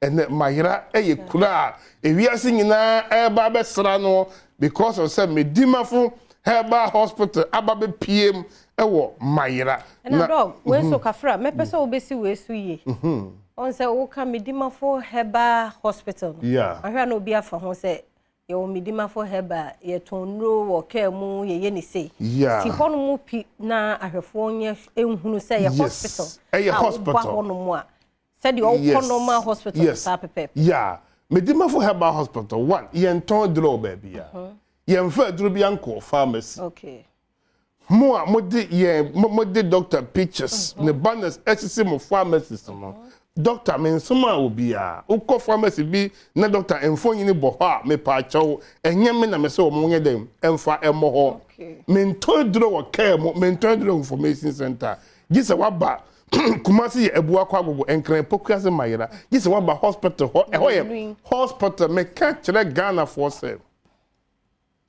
apart from that we yale oba no ubetimi ababa ye check up if you say ye wo enfidia ye de hwe ye dish payali ekuno enyina bi ye dey e wo medimafo herbal hospital ho enti se wo nyale na fu se wo ba ba ye nhwehwemu wo ni pedemu a wo betimi abalab bi ye no wo hospital bi ye bi wo ho scan bi etwa no hospital bi ye twa bi wo ho wo betimi ababa ye no wo ho enti ema ho bi mfata ya akora na wo wai ebra medimafo ye nto aduro wo kan mu ye nto aduro wo information center ye mfa aduro enkogu pharmacy bi a sa wo peye ni lo bi agise wa ba kumase ebu akwa agogo anasa pokuya se mayira oba na oba wa ba je card na wa ba consulting ya kura hawo na twasa wo call lab wa ko twasa wo twa scan wo twa twasa wo ye extra bi a wa ye ne hu ba bi kura ya le ne ehye na ya ma ho aduro na ye de time ayi dey atoso ama afi time no enso no na wo yale ne ekọ bepiem na Dr. Tam on fa the time ento yale so anape obisi mesisi machika se me kotodwe me ntumi nante me nase atatai wonya ka akwanhia wo namu abu wo nsamabu we mu nyina ye entatia case we mu ye entatia case efisa me dimafo herbal hospital da bia me kam obisi me kura poma mato atwene enye de adansedi utie medimafo adanse na ka se na me kura no me kura poma mato atwene nye adansedi wo bia wonya stroke na wontumi nkasa na ye declare se enye yi da bia ya na me wo ade baako wo ho a eya medwene ho a ya na menti ase ewo ye ne medical doctors no entem etwa se heba because ye for the obi the emergency case ba medimafo na me who already ohia oxygen ohia we am mo fa nko komfo anoche mo fa nko kolebu mmala ansana na yenko yese ema no mu wi a mo de na ba ba se obi duru se obi call medical hospital na se edu se chronic disease no niema nye yi a omusisade a onko fi enko what you say in se nko ombeka se mo fa nko herbal hospital no omuse mo fa nko fi nipa no so free a no wa yede wa ba benya yalesa ewo herbal hospital enti ye ka kire obi bia se wo anopai ye declare hospital bi si kofi na kowu enkonko wuda wo yalesa fo ni ewurade e no de Dr. Tam da so aba da bia meka me se me ma na so da se me ba be ye ebibiduro be bia na me nam na enim na enka ho bi be bia na me nam no because mase eyina na me ye de empaboa ene na me ye ekoton na ma na so ho da ye da se me ba be ye bibiduro ba me nyankopon na me nam boki na kwan so a o ka kire me ya me koda ewuram 40 days no ono na eka asa memra meye etina me dimafo herbal hospital yemfa yale enkoho emfa nkofie me dimafo herbal hospital yentina hwimu emfa enkofie anopai maami a wo hwemie papa wo hwemie kan wakoma to yem yele ne yese wo bewu no yele ne yese eniema enkoyie ma yese aka wo nansa na wotwe ento nenan ento nipa dikrewa onyankopon endikre wate ye wo yale safo bi onyankopon de ne tumi adom no ya friend Dr. Tam da so ya Ghana ha owo pokuya se mayera ebu akwa agogo kumase se onya beduro ho de bia meka e kire obi a o hwemie se o yarefo a wo hwemie me hia wo gidie se me gidi se me ko Tam da so a me ho beto me fa sa gidie de nyehwe de me hia furu ho ye ba ko pe wo wana montu de me hia furu no pe e ye ba ko pe se wo betu na mo fi de wo tie na waba beduru medimafo herbal hospital na wonya beduru ho pe na wo na wo se wo yale no woni wabusuafo na nta mode yale no sika kura chedia ebeti woni so wo medimafo herbal hospital wo evite eho na yale nyina last stop oduru medimafo a wankasa oduru ho a de ya na ekumisa yale fo oduru ho na o ba bia ne tie ne ya na so ya ne ya nani onhuna die onya beduru hospital ha die bebre kan say me ba se na eniema na eye me no me du ha ne mentibiem and the idea come on no me ba say na me yam esi yam ya no me duru ha me ntibiem me ba na me ne enhuna de enso me wura hospital help me na me foro course ro me ba na me ntumi nante afa me duru ha no me tumi nante san eti kire say odimafo bi wo me dimafo heba hospital oboa do me no be odimafo bi e wo me dimafo heba hospital ento yalufo bi a odimafo eye ho a your numbers ye didi djuma no 0245 449592 0245 449592 and 0500 727215 0500727215 and 0244 774282 0244 774282 Midimafo Heba Hospital. For doctor, CCA na the house so boss one muscle. Na one no edin commission so no na won no bottles no and two keep it unya tena na de akwa kwajo coupon say 5. Yeah, coupon 5. Yeah. Sa kosi say 21st September ye ne birthday. O de car change kakra TV money nwa. Eche na so anya kwan wo sa ho yare na wo say nya achede. Midimafo Heba Hospital. Doctor time that so o de be ma onye no nko aka ne de o de be ma na mo anwa ni TV no so de TV na wo be say 70. TV no that day na ye be che 50. TV 50 will Kumasi. Okay. Mobile phone 20. Nina ye Kumasi. Accra ye nso ye TV 70. And so the mobile phone ma Accra the boss TV near 70. And Accra no so ye Kumasi ne. Can ye Kumasi Accra. Into bottles no what they call Kumasi yo what they call Accra. Wa ubenya. No ye fancy ya da say papa Shannon so Franco Trading Enterprise phones papa fee.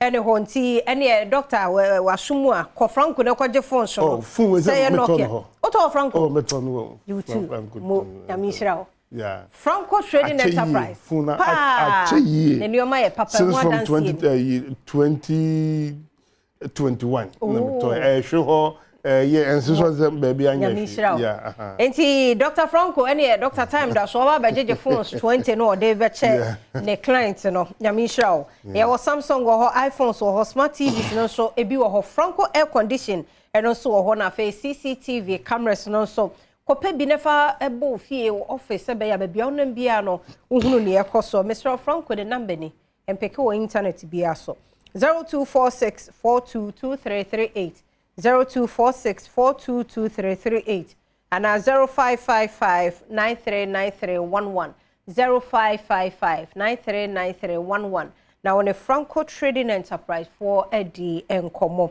Franco Trading Enterprise was a phones papa fee ene ho ya wie na ta say ahosepe ebeba nemom mayemfa yem birthday celebrant so en hyehyɛ so na abusiani adofoi one more AD, one more awoda. Happy birthday, Enkoma Collins and Ponsa. Commander 6. Dabi amakacho say ye do boni die ne beka ya asem. Medamanfo Ghana de hye nyina ase. Si adwuma ye yen. Nyobia ne be ya obewie benya mpanifo ebetimi afrew. Ebi commende wo.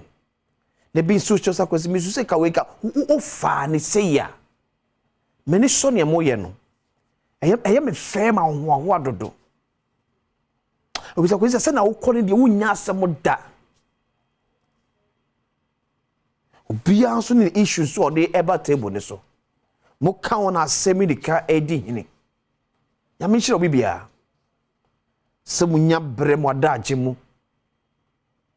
edi maye obi kura do TV for catch up kwesi mi nya ya mpacho mo time na nka mo nya hu bibi mfa ma me ka mo de ba no so ho ba bia esa se no wotwe ya na ye teke mu na se ni nyina so ye atempen for ya we betu ni nyina ho anamo me de akwesi ensia asebi de kabre na it is a very good morning eko bibia waje bre ehwe ne anopai Ɛnɛso yɛ di nkɔmɔ de afa yɛ man kankɔ yɛ man mpuntuo na msɛ sɛ mɛka yɛ abra yɛ start sɛ yɛ limited voter registration exercise no san nkɔmɔ yɛ die na abra voter transfer yɛ sɛ bɛ mu asaba bi mto ho bɛnya sɛ yɛ sɛ ɛka ho asɛm sɛ pani sɛ etre ɛnte yɛ yɛ nya kyɛ ɛsoa ade a ɛkɔ no ɛnyɛ na bete sɛ electoral commission agent ne CI so ɛsɛ wɔmpene ɛma political party agent ɛma me monitor the ongoing vote transfer na ɛkɔ no na hu sɛnsɛm bebree ɛbae parties na wɔ bia ne position ya no okuta finally no am sa nyanteɛ sɛ yi sɛ asa meki ayɛ U10 sa afro no ana kan wasa atwe asai party agents ne betumi aba hwɛ no kuro wɔ me yɛsɛ yɛn political parties no you can't continue to take us for granted. Miko ya mentioned some pictures and videos of disturbances nibi was some of the centers. And yet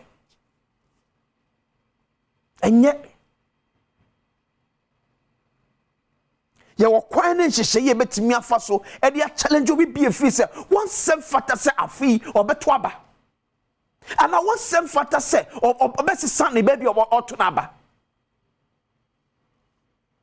because okokodu wa ma yesi perfanka sa no e were the certain questions we be saw and the kind of documents we expecting them free one as a vote transfer area the amount afedie na afia kokodu baby asikanda menemu etuo etutu pay me show pictures ni me show TV ne so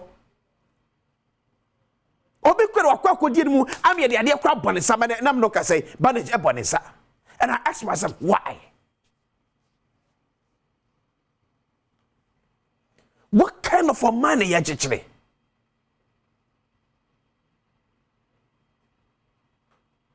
Can't we trust our own systems to make it better? And then the battle you quiet, ye abrofu try your empire. Adi abrofu no ye no kwa efa omumpan from putun kwa de try home pana. The kind of attitude you also putting up, no, yet me for me to your for. And then I make what transfer me vote. Every and crying. Aqua santiman poa, a quayan toqua. I didn't hear. Huh? Makasasimi, if we don't trust the systems. If you don't trust the institution, because say, and now no ya Barack Hussein Obama bejina Ghana, Ghana is a fantastic country. All you need to do is to build a strong institution. Now you know boy SM. It is your can or can good years. So all of a sudden, the moment I have a position, don't trust any institution. The moment I have a power, no, you don't see any wrong in any institution. Be a yana. Can't we be truthful to ourselves for once? It's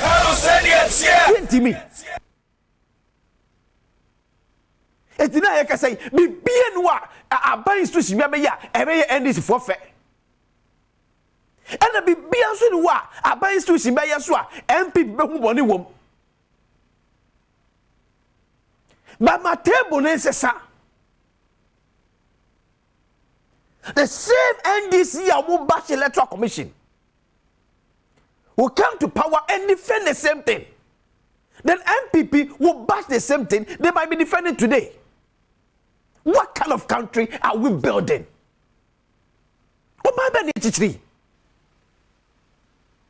Huh? So should everything be about you? Or say be and call for one qualia any.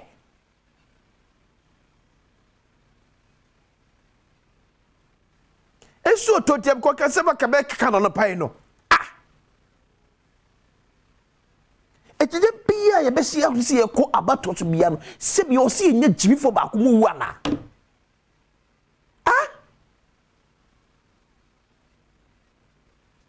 Ghana mabunu ade ye pese ye de ho ye sacrifice fo bi papa ye de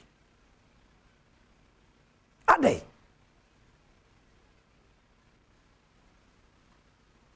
ɛna de bie pɛsie de ho ɛbɔ afɔde mu bi papa yie ni de mfa so na onya wɔ so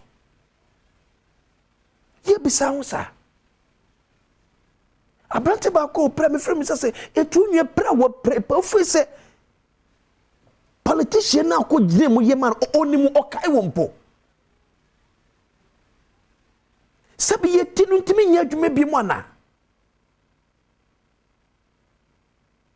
ekibe ko abato so be from process 1 to the last process no also obi pra also be wu yensu bibi after 30 years yensu ahwe de yenya democracy no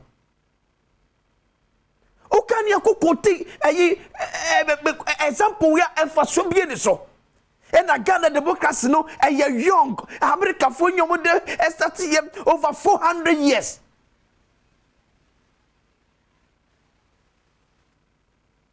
yenya 400 years asani ye wonse sabio ye kwa abato so ye nkontokwa sada mo ka kire ana yenya 400 years asani ye hu se ye kwa abato so ye nkontokwa obi embra ani yankasa anam se yankasa ye ho sa adai ana obi atuyedu osunsum ne ye hu yesu ye ni po Mama fo sebe ye malum eyesa no etimi ntu omofo ana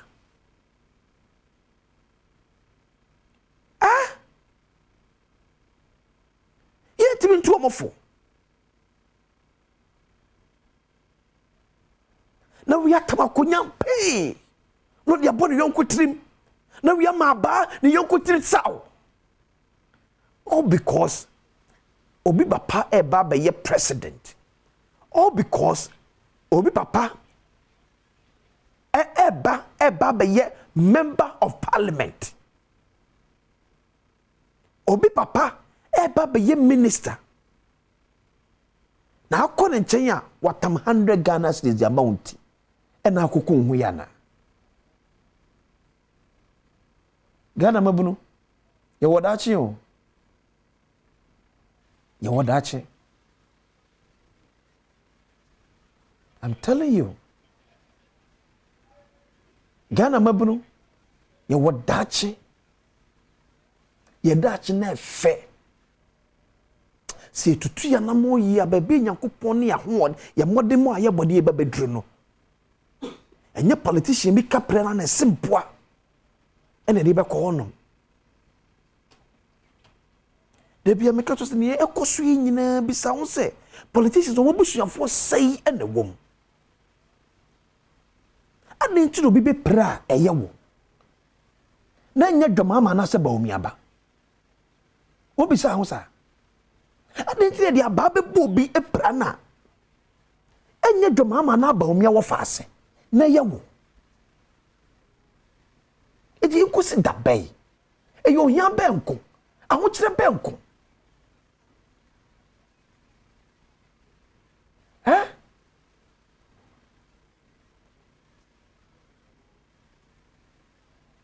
And I make kind, how can a man for be do what I say? Give me a proof how electoral commission made me a about MPP and this will be no bit me more proof.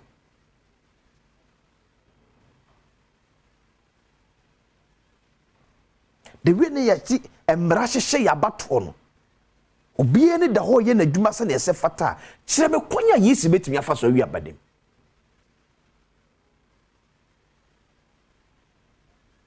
Obi ati man prubaka ye bedi watem. Ena wonim ena wa huni esi 2020 ena se yakokọ tumprenu. Ya bato ho. Presidential election yakokọ tumprenu. Obi enu otimi ko prove ye kwa yesi fa so wi abato. Ba sabi ye pe maburu do modi nsem hu no nti ye be ka to maburu na sum se electoral commission wi abanim o yisi to na mo a o de be wi abanim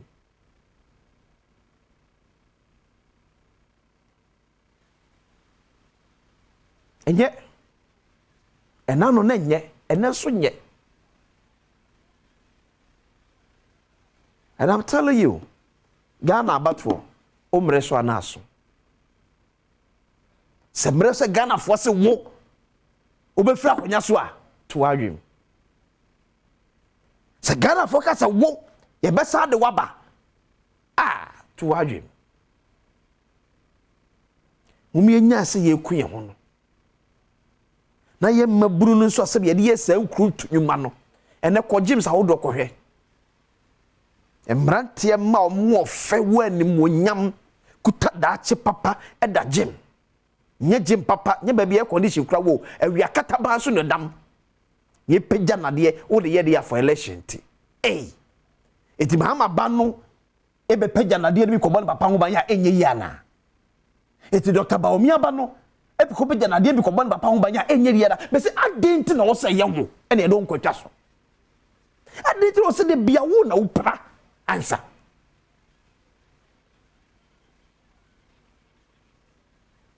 when I'm paying for man who be on nenda be nam London be nam US obayiro ho abo brama o ma enya daache papa no because I'm paying for him ya be hia o ma ka to say o papa se because am pani bra o amon papa nti ene ma baba wie sei o bra le be ye adwuma de apre daache papa de ato ama man o de pre papa ye die abro no so pre ne ma ye die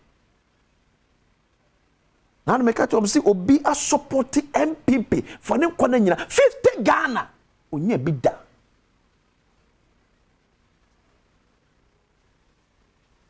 se sia na me ka say sia na pese ye ho ne be kwa empenfo de be yi muso da bia emebunu ye ni ana wo ya adwemu ana wo ne sia na be kwa de bi empenfo de be yi muso se ya no me apremu ye die medidi akwasensia yede ahonsepe eto aso amawo eno echo man kwabra sante ne apamfo betras no de pese ato aso de ba meka se Nyankopon yard on the 8th of June wo 1 Windmill Road number 18 1NB London asem na meken nana amankwa afrifa eyen bekoso wo London nana amankwa afrifa na eyo no ebekoso wo London ya ye Ghana den ewe mu hu se ne mpanfo awodo ba e mampani ne na ne mayemfo e ba e ma ne ye fe London de ne so ebekoso na sairem hwe the nearest train station be Silver Street and our bus is be number 34 102 144 and after 217 we you bus is ebeko ba bia be ye eyo ntebredu a enso wo land ne enko share abusuan so edmunyam man watchma ede ansepe eto aso asemi edika makra ahunsepe adwumezi do wan wonyi mosma ye no ahade ze yebodu hade entertainment nkomon kote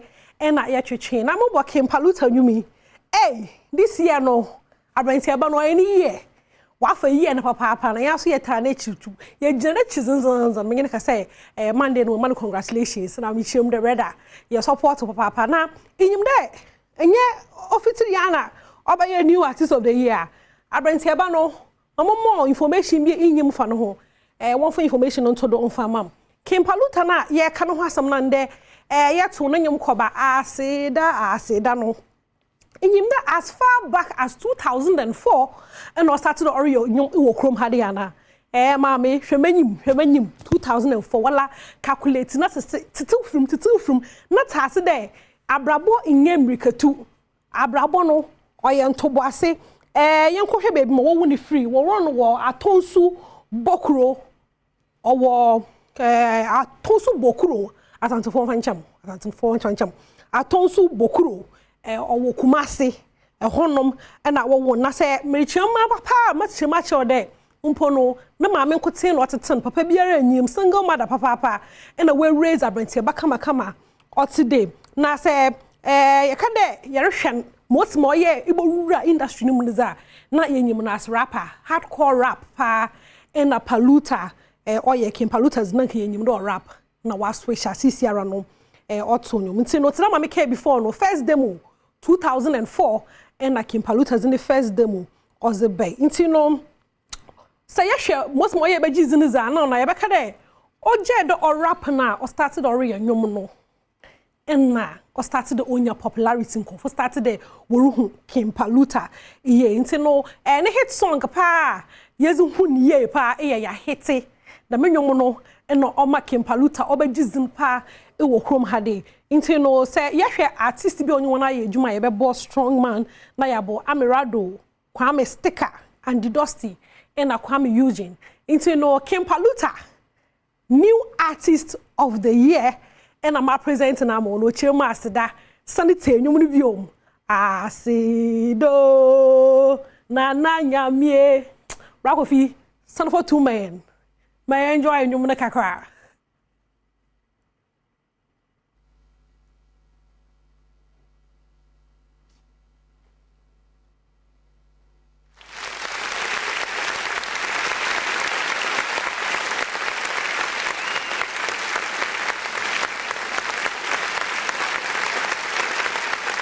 young can one ma wogudo awore dase one more wogudo awore dase ya beke the weekend na or a very big weekend is a Afonita no ni Abigail Dromo na Afonita na Abigail Dromo e hwana the dancer Afonita e dancer ozi abofraba another dancer abofro no onsha dancer asemiye no nta asem kra sisia no when you hearing it kakra just a little na wotum na okopue mo over Britain year competition one of the biggest competitions talent competitions are over British Got Talent wokopo do na amanfo yehwe most mo exhibit Ghanaian energy no honom na oheyen feel ye papa meni wo kase dwumezi na bewie yi woko n'anyim ye papa wo wie no na we place third muhunu de ngoframa no why at papa because African act bi enyi honom a wakọ that far into no for them from bien.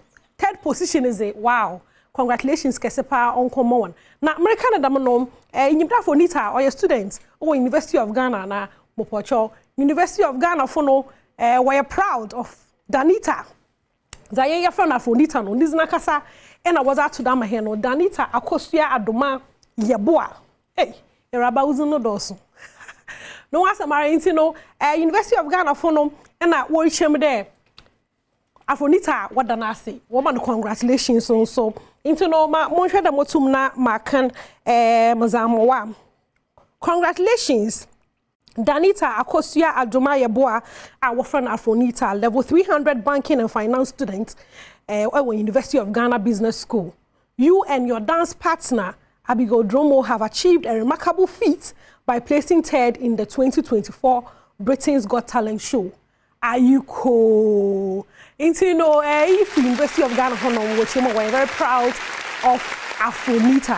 Ma behind the scene kakra ye huni British Got Talent na yemratisia. Weekend di one ma waro twaseda nwum nyina ya imagine wona hasa kempaluto oro twaseda no na mara na Danita oya Afonita no nya Abigail so waro twaseda so na wezi ted British Got Talent. The man na the paragraph so bachi dan kono solo twaseda into no wonya ma imagine wona kwa awo twaseda ne zanzanza na ye free where na ye sano nko TGM honum biom na say yakwa TGM hoza behweke the Stone Boy the performance no na orba stage no yehu na wa ken nature is how a crowd no onye bi dey yeta yehu the artist roboto nyuma oh yebu han dey yehu no n'enyim zie no do no orba but Stone Boy reba no significantly no na ogina ho a nature na no crowd no do no roto nyum ansa no return no ho obi be said na you so ya mami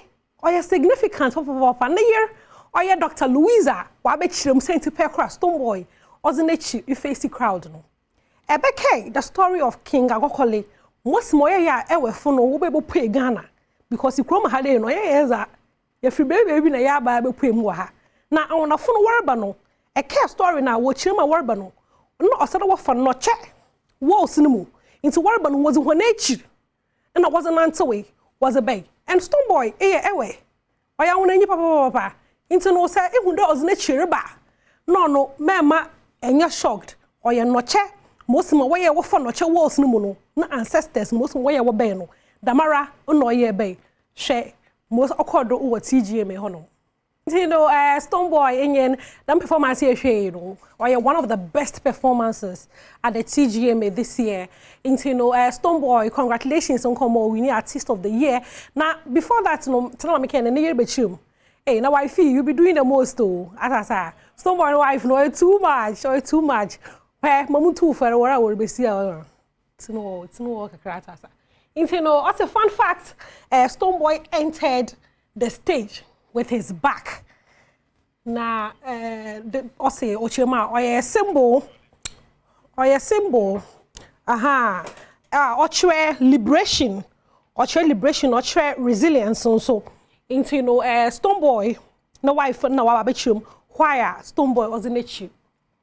If face audience no o TGMA into no say wonder why how pocho won answer yi na wife no so ya ti do re adwuma papa into no nyame hwen bebre the Stoneboy brand wo chiremo osina na ndo chechera wa chechero sana we san into no Dr. Louisa big ups to you mobile connection bi offer wo betin nka on that side into no Dr. Louisa enyen and wa be chim na my free honom we na yanko amrado honom amrado meeting a top fan bi na raba hey masa kofu donyu wo Ghana ha o yan hwe zo kodo abra amrado hye na top fan e wo krom me ye bibi anye exciting there as area no obi na nwa jaze area no keke I think there onu ku team bo no your appreciation enough or you sika enough mzeme na tata into no amrado minim there that was big for you they be show bi otomoto onyo word for word or donyum no openyum ne keke into no ho asamara nye amrado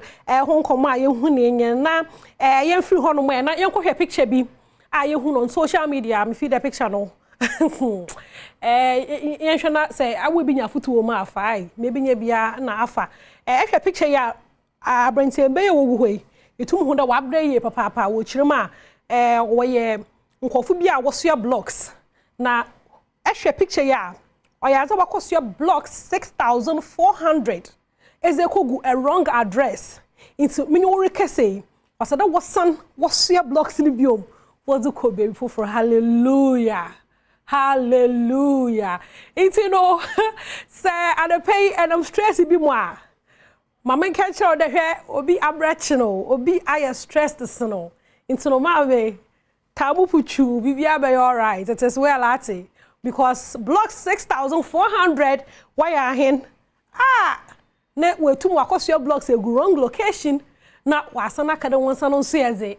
A bitch no what day. A bitch no what day, papa. No wa samara you bibia be well it is well I na you free hold way na yankwohwe insem be hu de Eno Baroni best female rapper in Ghana Eno Baroni insem bia hu de wa chocho on social media post a picture na insem you say if a man is not your kind of man inti be na lompo no nshada anye wo spec onye ze penny bia no his money should not be your kind of money. Azi watachum. Empe benyina men peniska, you know. Nanke butum ya for debate wom, but eno chirema. Shana say entasa kodrop comments. Kodrop comments na chiremuchen why entimolike ya say eno Baroni. Mimbo phone lines ana. Okay, mimbo phone lines. Amanyimpe basa say edo benyina ebotuma peniska na sendo benyina mendo niska enye Eno Baroni ya adwena na mebo phone lines na to mfanyi pay basa pay one from 0302 211 70124 one from CCR na 3 callers pe masana makan zocho ni biom say if a man is not your kind of money if a man is not your kind of man his money shouldn't be your kind of money. If a man is not your kind of man, his money shouldn't be your kind of money. Or be so. Don't pono. Sha empe benyi no se de nisika. Oye usika na kepe nisika. Obi de man na musimu fanyimpa e basa. Hello mankind. Good morning. Good morning, Obaima. Apomo. Mpocho nyame na dum na wase. Ya nyame adum na so ho. Okay, na za Eno Baroni king edwon hodan. Menene ya adwen but ladies bebe no dem na wo won adwen say oh, mempa no mamene ni sika. Okay. But no oye oba o free o mamu a otumi about abeka then she's very intelligent because eba no side ya dream be ba che be man tin and be ma bia wa oboka bia no nda de dem fa so ba do kakra be se oban de elidi no kwade a obi o a ono odi a ope be ma no but o we bia empe no de I don't think it's a ladder button so me ne ya again okay mankind me da say e wo ho no papa nti no tra mankind kai no da ma no te me fa another caller hello Pokua hello zeno baroni ni kali hu ne dan enu no okay they no can die enu no be ma die undo na enji ni sika undo be ma ni sika die o ta di me sika di na o mpe o mo wan ha ubenya ki wo akekam die no die enu no me see so ta na ndi shame no okay be ma me be na ndi ni sika di na wa no asobare Pokua me da say o ho no ma fa last caller Emmanuel hello Presido. Yeah, Brothers and Sisters Association President. Man, I'm going to pay. Who ya? Me pa. Okay. Matasina, no sorry, Kaya John Hodan. No asem de no crepa. Okay. So to ba ma heno wanyi ni sika na ko fa sem bia fam bro. Imanya mi show bebre, but that's papa. There was a betre wadwen. Nti no kwale se ba se ni na wo chirema wo gine no na fa ma so mpom gine wo bi. But ma me mo nwanda ho. Na mazni ye peye pan ketesi ya ba nyimde mpen epeni sika ye dan be de bese ha won fanya fafa adwe na won fandwendwe no ho ai afutu so ze on such nyimpa nti gidan so hwe nti me de bese ha is no the front door president for the Brothers and Sisters Association the production is the head of productions papa wo be Kofi Ampedu e na ogina meti printing mamutum meze no meze bro na dama so na Kelvin e na Thomas wo so nechi e ma yetum na izi bra wa jimbre nyim ye nyame show bebre Thomas nyame show masa izu nyame show Moses nyame show wonya wo so masa na mamutum meze yi bro meze besi ha nyame ya dom a ye basa na ye hia sisiaraze macro. That's a big one. I assume so the I'm going to contract. We are no within which say open to me about also a person to us. Let's say asem and yeah. Now we oh maybe I wait a moment go to RPP for no maybe I be fine. Prayer center be Ampedu Kazim be or software RPP restore prayer RPP for Musha Kofi Ampedu on the Kazim software prince software need sound omo feeling bibia be fine bibia be fine bibia be kama but mo gusu mo hihye ne o ma say dey mutimenya power is that correct? Yes, I mean that is how it's supposed to be. And that's what I know we are doing. What social contract I think it will come after the launch of the campaign team. Say must come last lap. I think a campaign team now. Yeah. I think that if I'm told, it may be if it's, I mean all things being equal, then it may be this month June. But you know a few, and then we wait for the this month June. Any June then December because June sooner. I'll give must be your running meeting. Say they said. What about travel for Mobusa? Running meeting cry no some call December back. And no Mobusa General Secretary Roka. I say hard when they buy is nobody's business. It's more strategy. Oh, is he? Well, it's not about it. You can be your strategy, but at the end of the day, as a political party, whatever decision you take, it's not for you, it's for the people. And you may take a decision that can affect you wholly. And they should also make sure, say, mo, ne hung sem bia because okofo bia keke ba. Bo se no NDC for assume. Na send na poya no neba. Ono so dey send dey NDC for grant na say Ghana for na be no be na some dey. We are aware on. Oh, na po na no do they have any other candidate? Aduchu. O mo fema no. Onyina? Oh, why? Onyina? Oh, ono wajai on come. Na toshi. Na toshi omba. Eslo. On for moba. Eslo. On for moba. Chief of staff. On for moba. Oh, on for moba. Aha. The man I bobum na they are I mean outcry from the I mean say they work the prophetic word.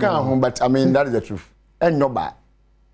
And no be man so dey na pona anam so no so dey on the bag na pona be do ma some. And this is one sample. Oh. Na so dey on Ghana for no problem. And this one no problem. How is that possible? Oh, of course, but you know, I didn't try how is that possible? No, be on your man, Yaman, and my or ya with him to my get the better idea. One of the only one mining your issue. Nifu to say more pressure, you will lose shedding when you move from a timetable, number for your monument. Because Juma or Casino, a Juma Chese, Yasa or how no. I'm say, if we are said, and Penisa only contemporary ya man in Nikan in Nachi. So only contemporary ya dear money, say in Nikan. Now wouldn't it? And I'm so you contemporary to come at this, you is a camera black, so Baba can say it. But would yet say, no back whom say a to many fit as no can. Or can't say one more signal Sabano and go back to Parliamentary Select Committee on Energy and Mines. I see ya periods and then on Bacan. Yano. The only winner, Yano answer. On Bacan. A honey winner, so Cabran, and many money yadi. One Bacan sing. What do you mean that can with the greatest of respect? I'm not that can say easy for your schedule because there is doom so because their cost because there is doom so their cost because there is doom so their cost now for the definition for doom so which is the last thing one that you can all make reference to say can you doom sign bar it means nothing else but doom so but we are still in doom so but you cannot compare doom so to do so. The car born man woo ya. The ofri dua so be hwe fo no woo ya. The oyare eda yare mpaso no atwe no woo wo nyina wu. Obi a 6 feet na no hwe. Yan kasa the car na born to woo dia no ada yetu ama na wo no. But circumstances that led to the death of this train no. Enye dey say. Ago say all die be. Asaso. Pagi remember obi odi mako bi dem ko ya no. O ma he be that. Inshallah. That's all that. Medasi pa. Say, me need that docket mu dey. Me need problem. We are we ka or twime red docket am ko say. Say me need point na me need no. Because we share docket mu dey say what swear old no. We did try now the problem never. My Adam you know that you live now you green Ghana day. Yeah. You be bo aban abaso. 10 million trees no. I have a problem. 10 million. I don't want and what would we no front page, yeah. You find out. Say out of the 41 million trees you started planting 2021. Ebabedu and dry. I 30 million striving. And I is in Zasben. Oh, are they? 30 million is in Zasben. 30 million will be power. It's in Zasben. And then they can point it out to you. They can point it out to you. Is there? Are you doubting? Is there? The trees are there. Oh, my, what you did 31 million. Wouldn't want ever 31 million. Oh, you dear trees. Come on,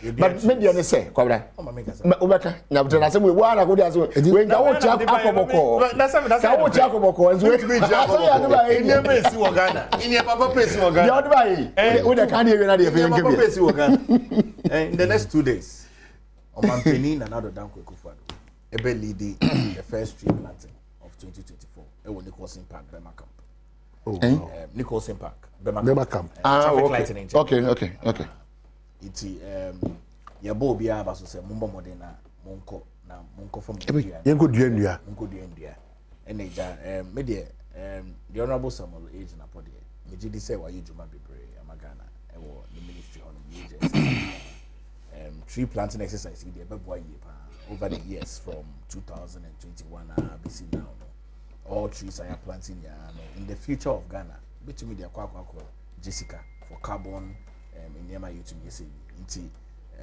Green Ghana Day I say ya day your hujim and you to make sure senia you be with climate change to coin and say no whole bar now turbulence na ekwokus na nya climate change issues nya anopay dey make Ghana for say na tree Friday Green Ghana Day Munko Forestry Commission offices in India around the country na Munko fa musidling na yombo modern na yintumi dua trees no wa abaninya nti oman mechia asechia wetie for no ahwefo ba no mate say nyame adom eja say on mine na yesom yentumi nka se nyema nkoyie nkoyie a yebeka ekoyie nso a yebeka esan so ye election year campaign ekoso ye flag bearer New Patriotic Party Alhaji Dr. Mahmoud Bawumia Endra Greater Accra Shia clergy for the dinko mo bebre John Mampin and other danko Akufo-Addo so ne juma aka no o de baby yen kakra iti nyema ye okay we are here basi e baba besom Ghana man akaboso be insia na say akaboso me insia Enfa June na wo mun nka okay enfa December so nka the president na wi adwuma no well you can 5 months said December hand over next year January no hand over to the NDC as it were I mean we are secretary no hand over to the MPP Alhaji Dr. Mahmoud Bawumia asemo kan wa ground point don't you guys Alhaji Dr. Makamra of all the candidates and personalities that are present and with where ABM may observe from afar me share candidates ni nya oman ne beboa Ghana yie pa anyway nko to be kuyan to be honest share candidates ni beboa Ghana pa. What are some of the reasons in here at this point the leader we need is Dr. Alhaji Mahmoud Bawumia? Thank you very much. Simple thing. I think, say around the global world, your leaders are the global world, it to me exchanging with in terms of ideas and ideologies. Me have always stated, say, Oko global meeting, G8 meeting, G20, Oko BRICS meeting, in the manner, new leader will be with ideas. New leader the book, any paper, no cultural ideas will be there. Unhi obi a okoko tra honom na no churning the ideas out o bronin because I'm interested in your country. I want to come into your country. Me sha wo man no enyi ko nanim e na wadwen na wo de ba no e yade a ye na ye wo ha no ye pese hu e wo Africa until we champion your country. Until for me, for those simple reasons of Alhaji Dr. Mahmoud Bawumia, the agenda of digitalization, the agenda of tax reforms, the agenda of ensuring there's equity in the country, the agenda of alleviating poverty, the agenda of making sure say people have jobs and sustainable jobs. I'm on a personal advocacy. Now my advocacy is very simple. Me say there should never be a day in the future of Ghana I will be benyane from Monday to Friday on Jumanye. It's troubling because the demand is on all of us here. Exactly. It's so troubling. So be GHS and obey SSS and obey university technical university and technical no new jumanye. It's so troubling. As I say, you're making sure say the next government of after Nana Danko Akufo-Addo, the next MPP government, we have to tackle this issue very well head on. And no be reducing kofo mututu to kwankwa brochi. Now the momo kwa brochi no kran say bi omo kwa koye djuma bia e di dignity beba. They are going to do labor work. People call Saudi Arabia, a big call Canada, a big call Dubai, a big call Doha, Qatar, like all around. Ubia ubia ofu plane bia all call out of this country bia no. Kwa koye labor work. And I'll show my background so they are very respectable people. Until for me, my personal advocacy from now on was to say, look, every government be your baby creates jobs and let it be sustainable jobs. And the pressure will reduce from everybody.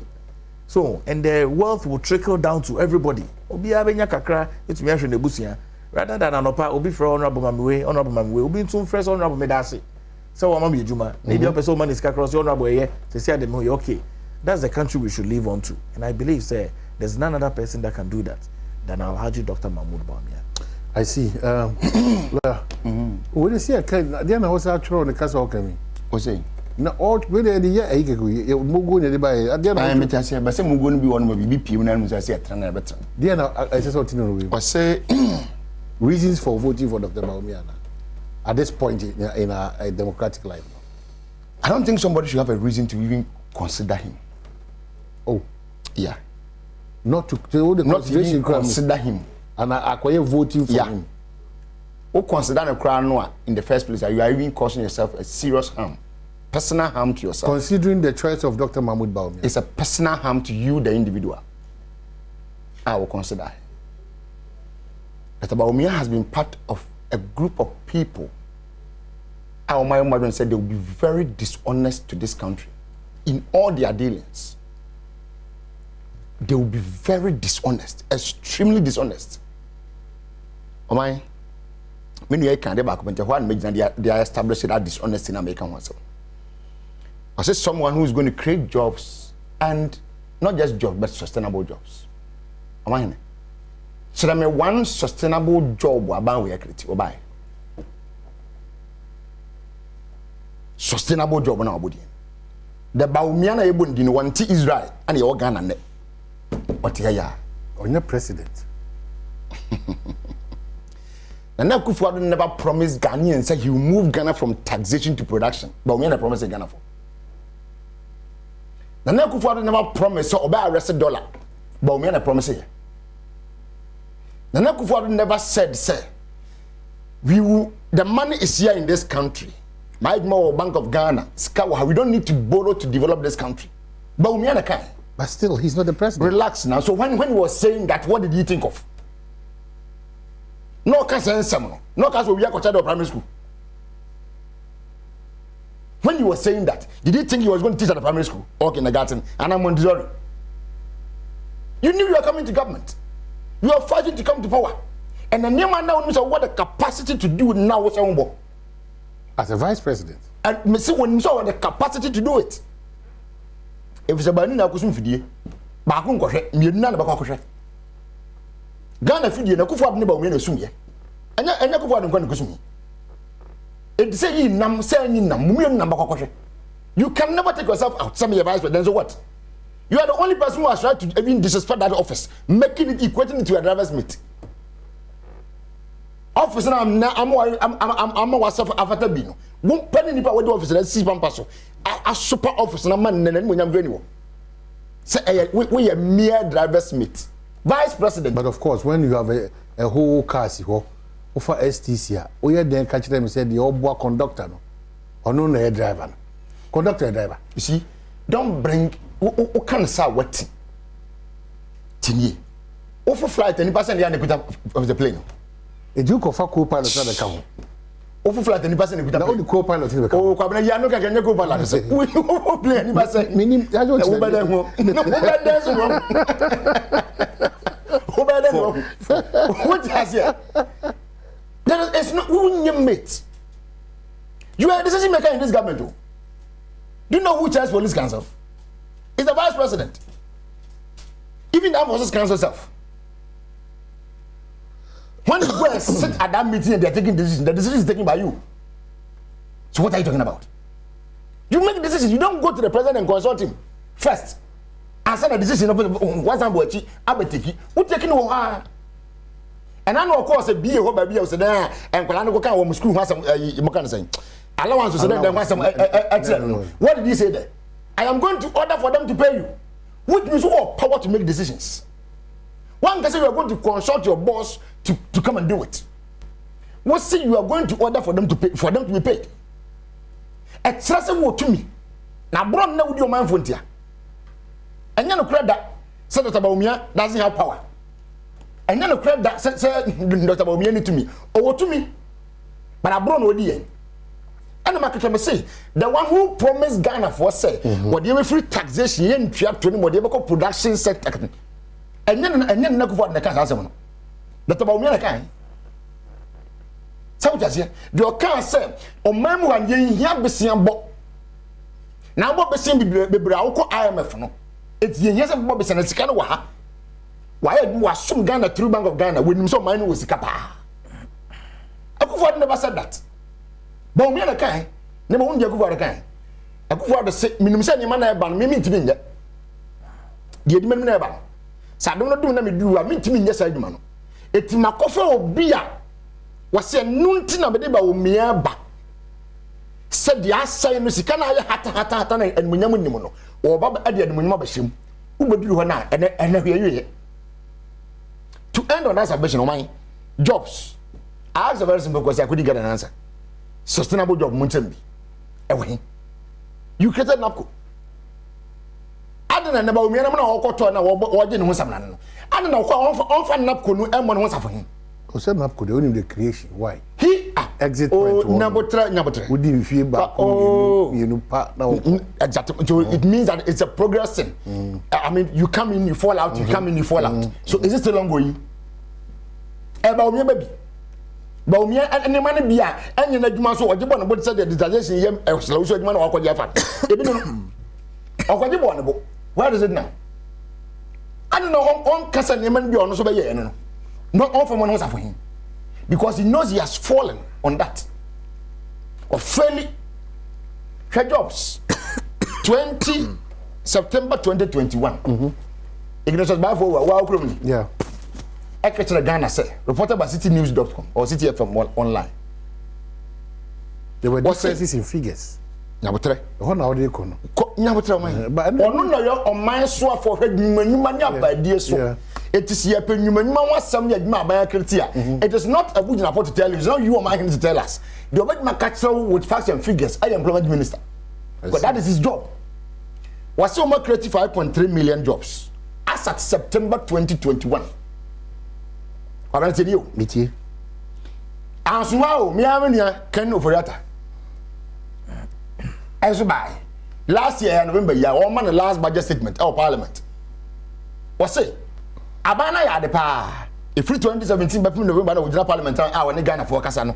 Abana nyuma wa create 2.3 million jobs on Parliament. I mean it's on record in Parliament. That one. The budget statement for 2024. All kind in November 2023. Asemo kind. Se na ban na wono ye o man for to sam for no sabre ni mo no. Aban na bia nyuma. Ona se otua bo man kwankwa nyuma both the private and public sector. Se nyuma ni nyina o kan nyina bo mu a ebepem empem bienu ni atipo ahasa.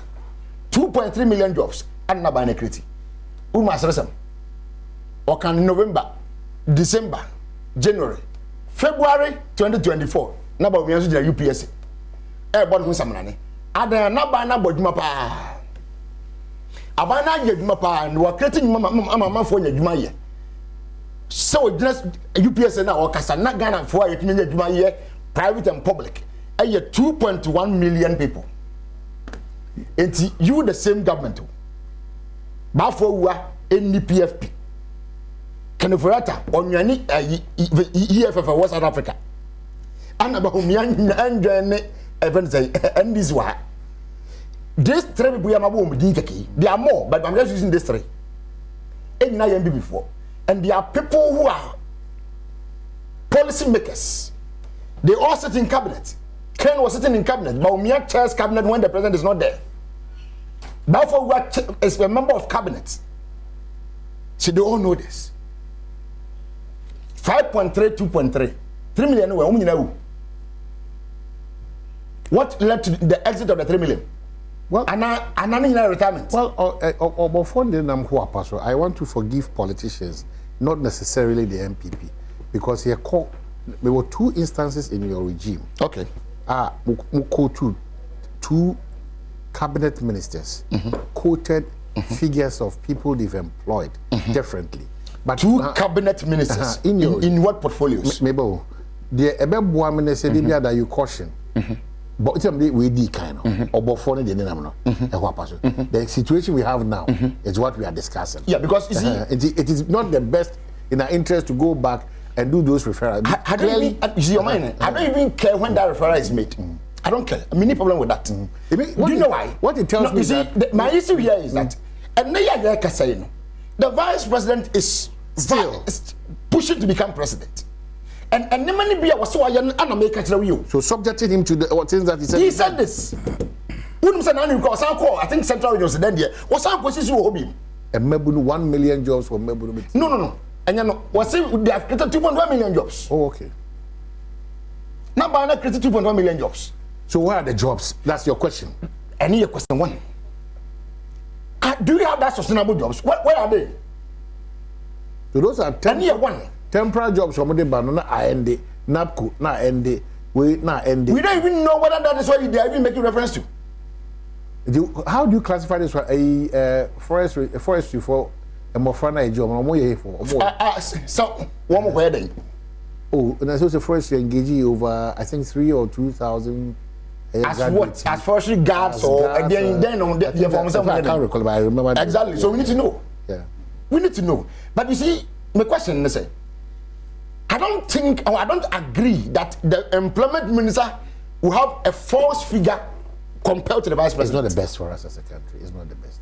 Employment minister. Who can tell us the level of digitization is it? Oh, of course. It should be Eslausu. Not Baumia. Esla will brief the vice president. That is briefing you, but the one who is doing the job or in the demand is Eslausu. And now Esla Ekufu. I mean, not the Usu everyone. Da. Sir, this is what it's saying. Ekufu. Ah, you. Anyway. So, we need to subject these things to questions. Yeah, I get it. Because a different government. And you see, the gap is too wide. Too wide. 5.3, 2.3. From 2.3 to 2.1 within 2 months. What happened? 200,000 more people cannot be found or cannot be accounted for within 2 months. When you have given it to the House of Records, i.e. Ghana, Parliament is Ghana. So when you give anything to Parliament, it means you have given it to the entire Ghanaians. So what the Ghana for so who created 2.3? And don't forget, budget being given to Parliament is the statement of the President, read on his behalf by his finance minister. So we need to go through all these things. We can't just let these things fly away. Because you see, that same rhetoric now what the man Ghana 4 years back now, you're subjecting to so many questions. And the man found who did. But now at your press conference, actually I will say, you were Ghana for or say your voter register, you were Benin for any Togo for you. We didn't push this man to the wall. I'm offering what did today. But we couldn't see those so-called Togolese and Burkinabes and one about me at this so-called that scam bill of actually now you know. Actually, you're permanent. Offering what you call. Now nobody will say those things. Okay, so probably quickly on that, the lawyer can then we can come back to the electoral commission and matters. Lawyer, your politics are not paying.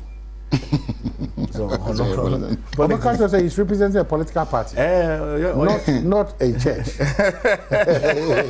It's a political party. The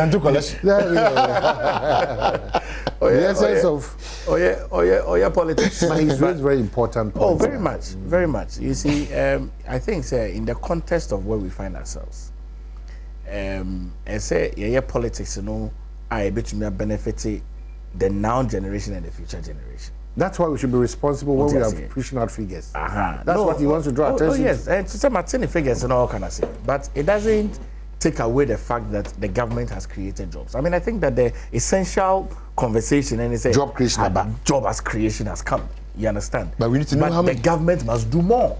We need to know how many you have. For me, that is my. He admits challenges with figures, but there's a job creation. Yes, but we need to know how many jobs you have created. No, but I'm saying that you see, the government has created jobs, but the government must create more jobs. What you said, you're unable to ignore the fact that must create more jobs. The government has created jobs, from what you and said, more jobs must be created. I'm saying you're unable to say that I'm buying creative opportunity and a job. Yeah. Once your figures cannot speak to what you have done, exactly. It means there's not. That's why there's an admission of figures. No. But jobs, because the jobs has been created. Can Constitution fail to tell Ghanaians how many jobs he has created? Oh, but I'll quote you figure. I am just asking a simple question. He can get the figure wrong. Before you speak to us, not all. Let the CEO na brief no. Exactly. The CEO no koka we that's a question koka we. Oh, Dabi, you are getting something wrong. The fact is so much figures means that there has not been any job created. Yeah, the figures no much. But if we have agreed here that the employment which of them has come to tell you said you're kind of what? Oh, but clearly we say the new ministry. What cited two ministries? Any ministers are finance and then employment. No, ESLA communication and then employment. You are talking about figures. No, ESLA. We go to ESLA. Say exactly my point. So I'm saying that it will not be out of place if Kwedansa gets it right and Kwesi gets it wrong. You see, but there's a creation. But the point here is that has any of these three officers that I mentioned, the former finance minister now, to apologize and not even apology, or our current employment minister, which of them has said the figure now? Our kind of way. So maybe you want to apply their figures. The end of us will apply. That's the issue. Which one is the truth?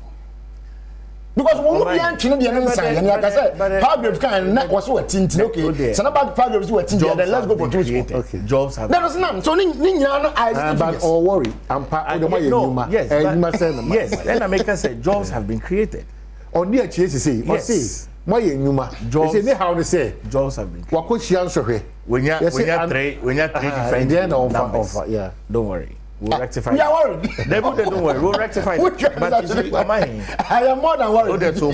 Jobs have been created. Me, I'm worried, and I'm saying that the government, as I said, about creating more jobs. What do you say? Yes, jobs have been created. That's true.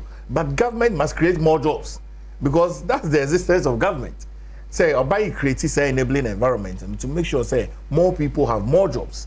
The government has created jobs. That's no denying the fact. Say jobs have been created by the government, but buying in Mrena Kana, Yebeko to Abano, so buying to be creating more jobs. And then the future government of Alhaji Dr. Mahmoud Bawumia will soon focus it to create more jobs because jobs. Oh my, it will be a job to me. Train a busia, to train a busia, to earn school fees, have a simple car, have a simple house. I think that's the essence of life. But what I said, it's jobs have been created, but Kasabai should create more jobs. So all of these issues, it can be solved. Oh, there are figures in the we can rectify those issues. I know they ain't a problem. Say you 2 million, say you 5 million, say you 10 million, say 8 million. 2021. Whatever it says, jobs have been created. But for what more jobs. 2021 September. Created. Can if rather than 2023 November. But we are then 2024 February. So when are you going to rectify? All of them have been briefed. There's been an increase. So when the increase from 5 million, 5.3 to where? Not they don't worry. No, so okay, if it's here. 2021 it was 1.3. Now we're 2024 we are repeating less than the 2021 figure. Say your movement, figure of the year. Hey, I hear and see and read the NDC against the Electoral Commission and certain decisions be a take on peace. It doesn't inure to the benefit of the processes leading to the final day, December 7th.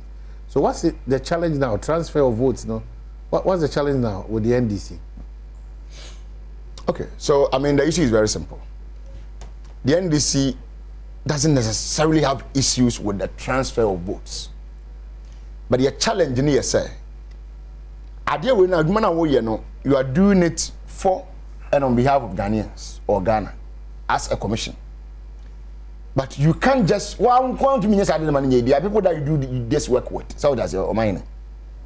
And those people said the can be earlier on and Penisa say number this for the number nation. Yeah, actually, you know the yeah, exhibition. You know never. So that's your mind. We will be able to go and some material in the man formation and the agents will be there. Just that boom. So how much more a process that is also going to get somebody's name into a register of a particular area? And I'm person will be. Do you get my point? Where you have even finished your entire work and you are exhibiting it out for and no, we are part of the process. When I say we, I mean all the political parties are part of the process. Rather, another stage I will fast so I'm register of a particular area, district, police station, or whatever. And I was saying, I don't need to be part of it. Does that make sense? It doesn't. So if it's the final part of say what we part be as a copy of the register, you give it to us. Once we all request, you give it to us. And to them we know others now we exhibition now the question Ghana for no so and also offer say that confirms the statement that you need to have us or we are to work in collaboration all the time. All the time. If you understand that you could do baby, we said I had my with them and come yet me here. Nimu me do at the other and another concern. When is someone penny was in now? It is set you need someone, yeah, man, point me go deep and money year now. I will hear you at the other come there. That's what I say. That is why we quarried. And yes, sir, as usual, I'm going to set them one KJ, they cannot go back and come back. I mean, better. So it's good that now they have come back. So I'm told that they have rescinded their decision, right? So now they say the parties can bring their agents there. So what was preventing them earlier on? And if Rasana was saying near Catch, then next week in Indiana was because the MPP was in support of the now, you know. What is the position of Emran and Koma Mukudi? Because you say, Emran, you have a king, Emran, and Casa the Emran, and the Ebeki Kafaho, Nadia, because the General Secretary of the NPP, Nya Brea, and Nadine Common. I see the Electoral Commission is being quite lenient to the two parties. That the least thing, the Commission tries to bring you along just to ensure say sanity and peace by Yejma.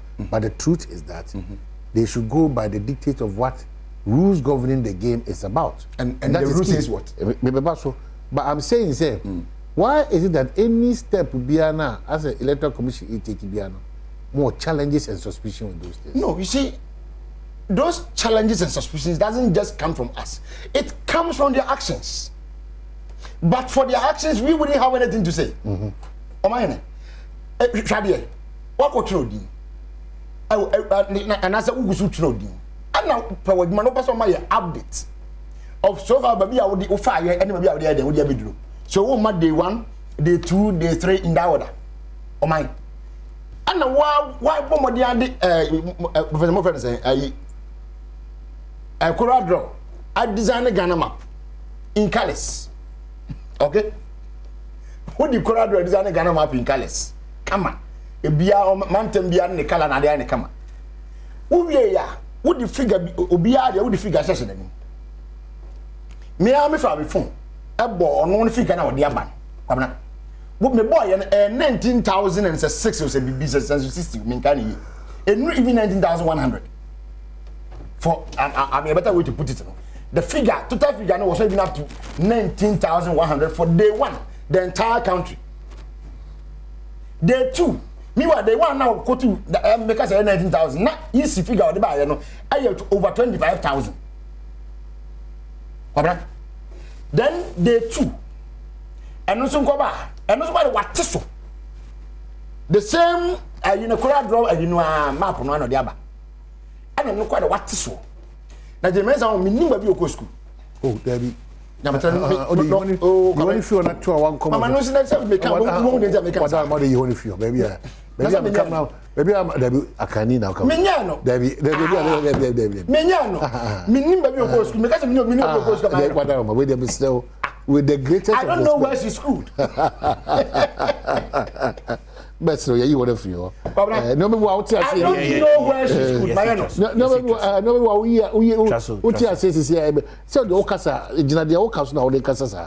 That's what man go see and I'm saying that they make nobody they make. Okay, koso. We no say. Obey press conference. Also at the end of man tin you say. What the coral draw na calculations. Corado. You ever see? Me for Corado. You could try Waba. You try Waba. Corado. Me ba na makame. Me all this me just unya kwanya nkasa. Me chen. Ye kwaba. Ye koba. Ye koba na ya bidi koba ba. Ba me ka say ye be koso anu me ye tasty goodness na no one ye Malta Guinness. Oh, mama no me Malta Guinness yi. Asana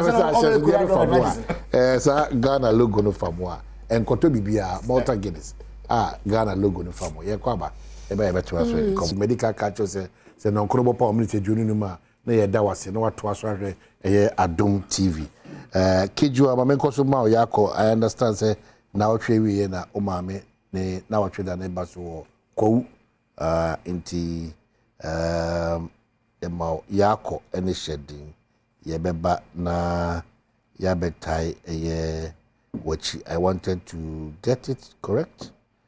Kejua. Let me meet me. Okay, so Nami Adma 1 week observation Saturday we 8th of June and Ebekoso the late Auntie Cecilia, Madame Cecilia Ohenewa.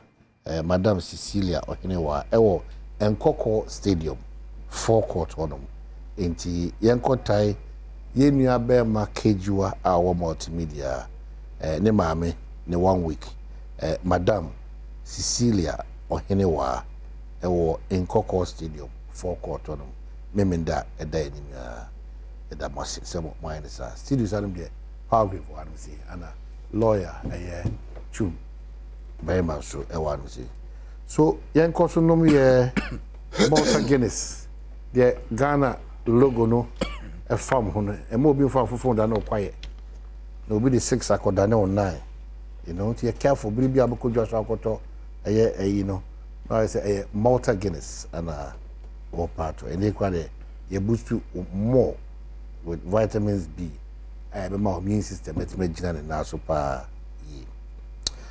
paragraph so electoral commission easy 2024 way and my mind be 64 and I echo to about 64 countries. I know India moody no or I'm so copper 642 million people. It's almost a billion. Wow. It's the biggest election in the world. Wow. Yes, India for election. 642 million. Biggest election in the world. And your voters in Puna come has registered voters. It's almost system so be I'm telling you. But 64 countries are equal to about few, no. That's about 47% of the world's population. About to na yekoto no hu here. Now the Electoral Commission one of the state agencies it's a so mobile modern na at every electioneering year and electioneering processes no restore hope, confidence and integrity in the processes. Nia ebema 2020 akasakasa ntokwa beba no it's so much omuhufiomo. Na omuhwe se asumdie beba. I mean, we have limited voters registration. You say from the 2021 population census, every afibia nipa be 450,000 AD18. Into you say the last one about 45,000 be every year for the district assembly elections. And we almost expecting about 623,000 and even more. Into Ghana's population, they increasing by an extra 2 million a year, about 34 million now. No? When you said the previous registration number now about 17 plus million, it will increase. Maybe up to about 18.5 and as maybe even closer to 19 million. For me, NCC say akasakasa AC on registration. I mean, so observation from political parties, it builds confidence. MOB in Kase be ordinary and away BB. 2024 about to the new patriotic party. You win the election. And then who soon hear ma NDC yes you say making sure say omujina opposition inti omo bedi yenim so omo boa e ma sumdie ba ne de they should really help us not sa sumdie nim bra. I'm glad say omo be transfers no the EC has allowed say obia wo political party be bring your agents. I think say it fosters transparency and accountability. Now omo minimize the errors. Because where we are the less errors we have, the better for us. I think probably that should be the conversation. Yeah, they should and minimize the caution. The errors. Yes, because minimize the errors. Why minimize the errors now? Yeah, and there are a lot of issues. A lot, and it will bring a lot of people's ideas on it. Maybe I aim to mean so. Sasanya momo adrein maybe I aim to mean it's minimize the errors because as for me Ghana there say here ni baby ako so Ghana sumdie hu here and yeah sumdie over the years. Let's follow the examples of other elections. During the Dakar election, Senegal, I was there to observe it with ECOWAS mission. Now, let me say this. I mean, I know that the NDC can capitalize on it, but let me say this.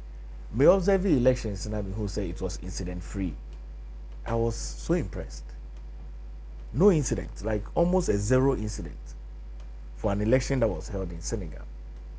Now, I realize, say, as any elections are in Ghana over the years, you who say, it had become normal for me.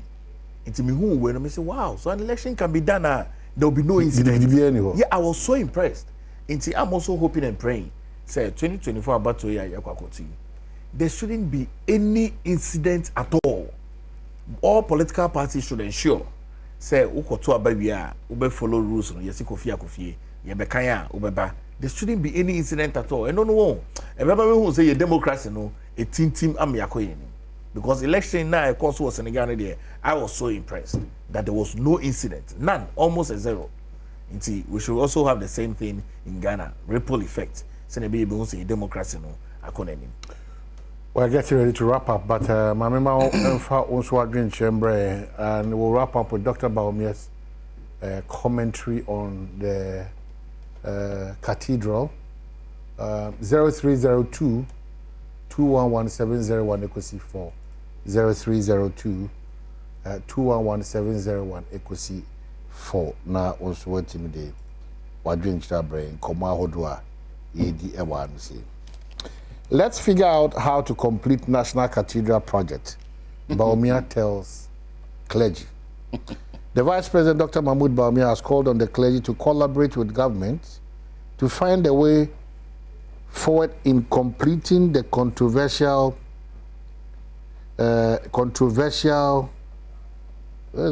National Cathedral project.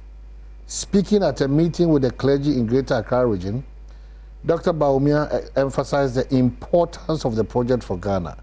He stressed the need for the church to unite and engage with the government to explore ways to secure private resources to complete the project. And I quote him, "The church has to come together and meet the government so that we talk about the way forward. The church must come together and let the government know the best way forward on how we can get private resources to help us complete the National Cathedral." For example, for Martin Apom is saying,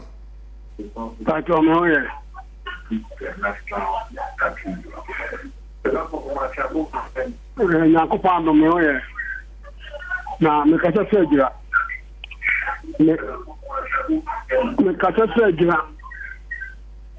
na masem ni ani se Dr. Mahmoud Baumia or Bishia as I say Ghana for your man quite now baby your man so if we say a new more difficult to who say leader no no complete no anya dia na mamu no e betumi abo Ghana for you are so na happen the son na amo Ghana for nti aba ya tuti ano no kwa na eso pa I did see that Ghana ha and the dem esa ti kwa se esa tani baby to say then some man Ghana all right me esa ko yaki me say the ma Baumia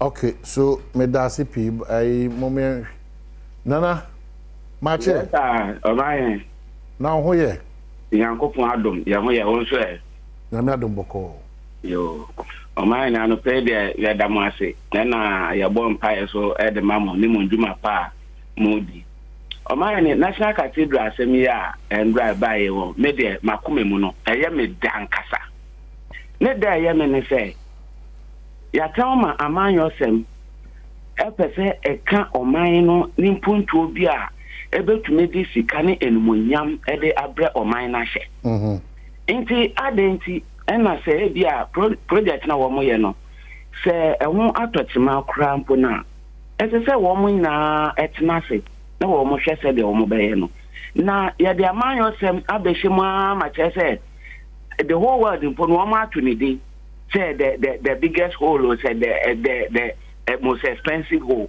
How? Mr. Social. Unfortunately, I know friend who chat to Okanafi we wrap up on the comment. Okay, no so to me that and that's unfortunately to be member. Fache. Lawyer, brush up quickly on this one then. Let's find a way together and ensure we don't need to find a way.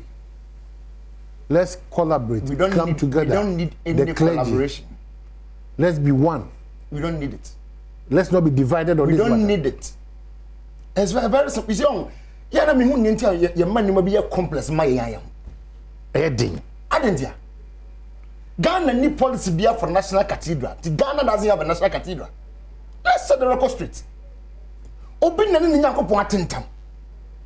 Everybody me here the way. What do me, mammy, my sister? Well, any watches. Was here what has going on? Yeah, quite any musa. Bosheno as some or minded in home by Jim. Or maybe if I win him, died there. That's why I wouldn't show my sick habit.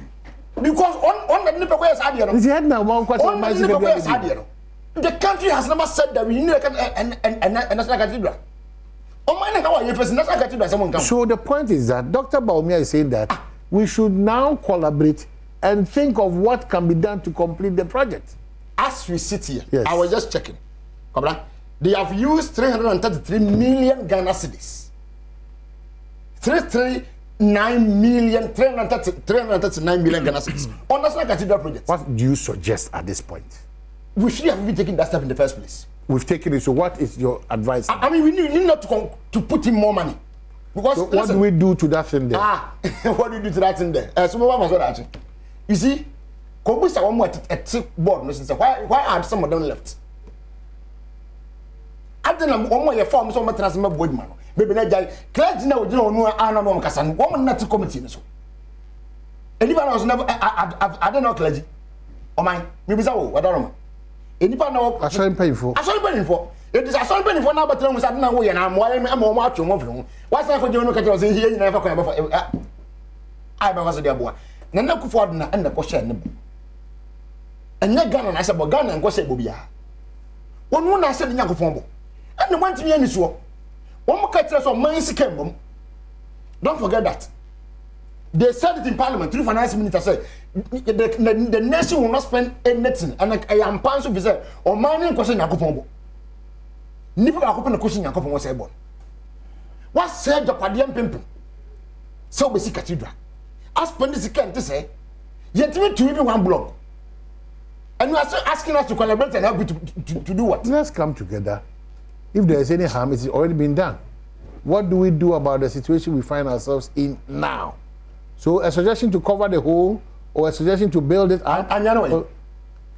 Pagif. I know. I feel that to be crab. I will say, I know. Yeah, no. Alhaji Dr. Mahmoud Mohammed.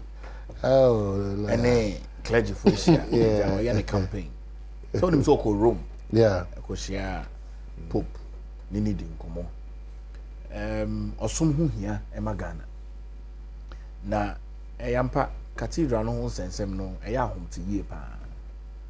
Na megidi say Dr. Baumia approach na o take no say the clergy omodea muna you be find the alternative ways aban fa no ho jim senia odisika be shame asori bebre omo esi dan omo de nkofo mo asori nim sika de si mebu ana so fo mpenim fo mo esi dan esisi asori cathedrals bebre e wo man mu ye church for sika offering kakran na omo de abompa na onyame aboa nti say Dr. Baumia ka say asori no mo find the alternative ways na mo hwe se nyam betumi esi cathedral no even in phases scrap a maybe a phase 1 ye ko phase 2 ye ko phase 3 imagine say in a term of about 12 years be there we should finish that national cathedral hu beba mfa so magana so mind no ho agim so mind fa ne ho ngim said any policy bi wonum so bi na oni ni nyankopon na edi atam na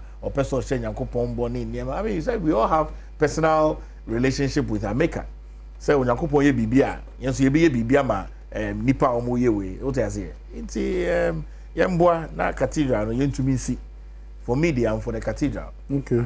Any day. But it should be the responsibility of the church. Say church never take full ownership. Now because church no one can say himself you to miss your munyanko sorry. Okay. So he's still meeting the clergy. Say, oh, I see this your tema. That's it. You know, see, Eyezu. Eyezaza. Amaye. Eyezuza. Eyezazu. Eyezu. Eyeza. Emefa. Ekosi die nem die ebe afi no decide so ba na me de wan kan sa ukogina ba bia atacho yi me de wan banka wan kan yi si ahwe ase no yem so me de wan kan yi na ma ka tro ye na obi bi ase lo ya na we bi ko kesi untimi na wan kan yi so three kesi untimi kan wa ye de commander jibo unko kesi o do be jado akurim budget that CP 0 bebe o ya bi thank you for your time.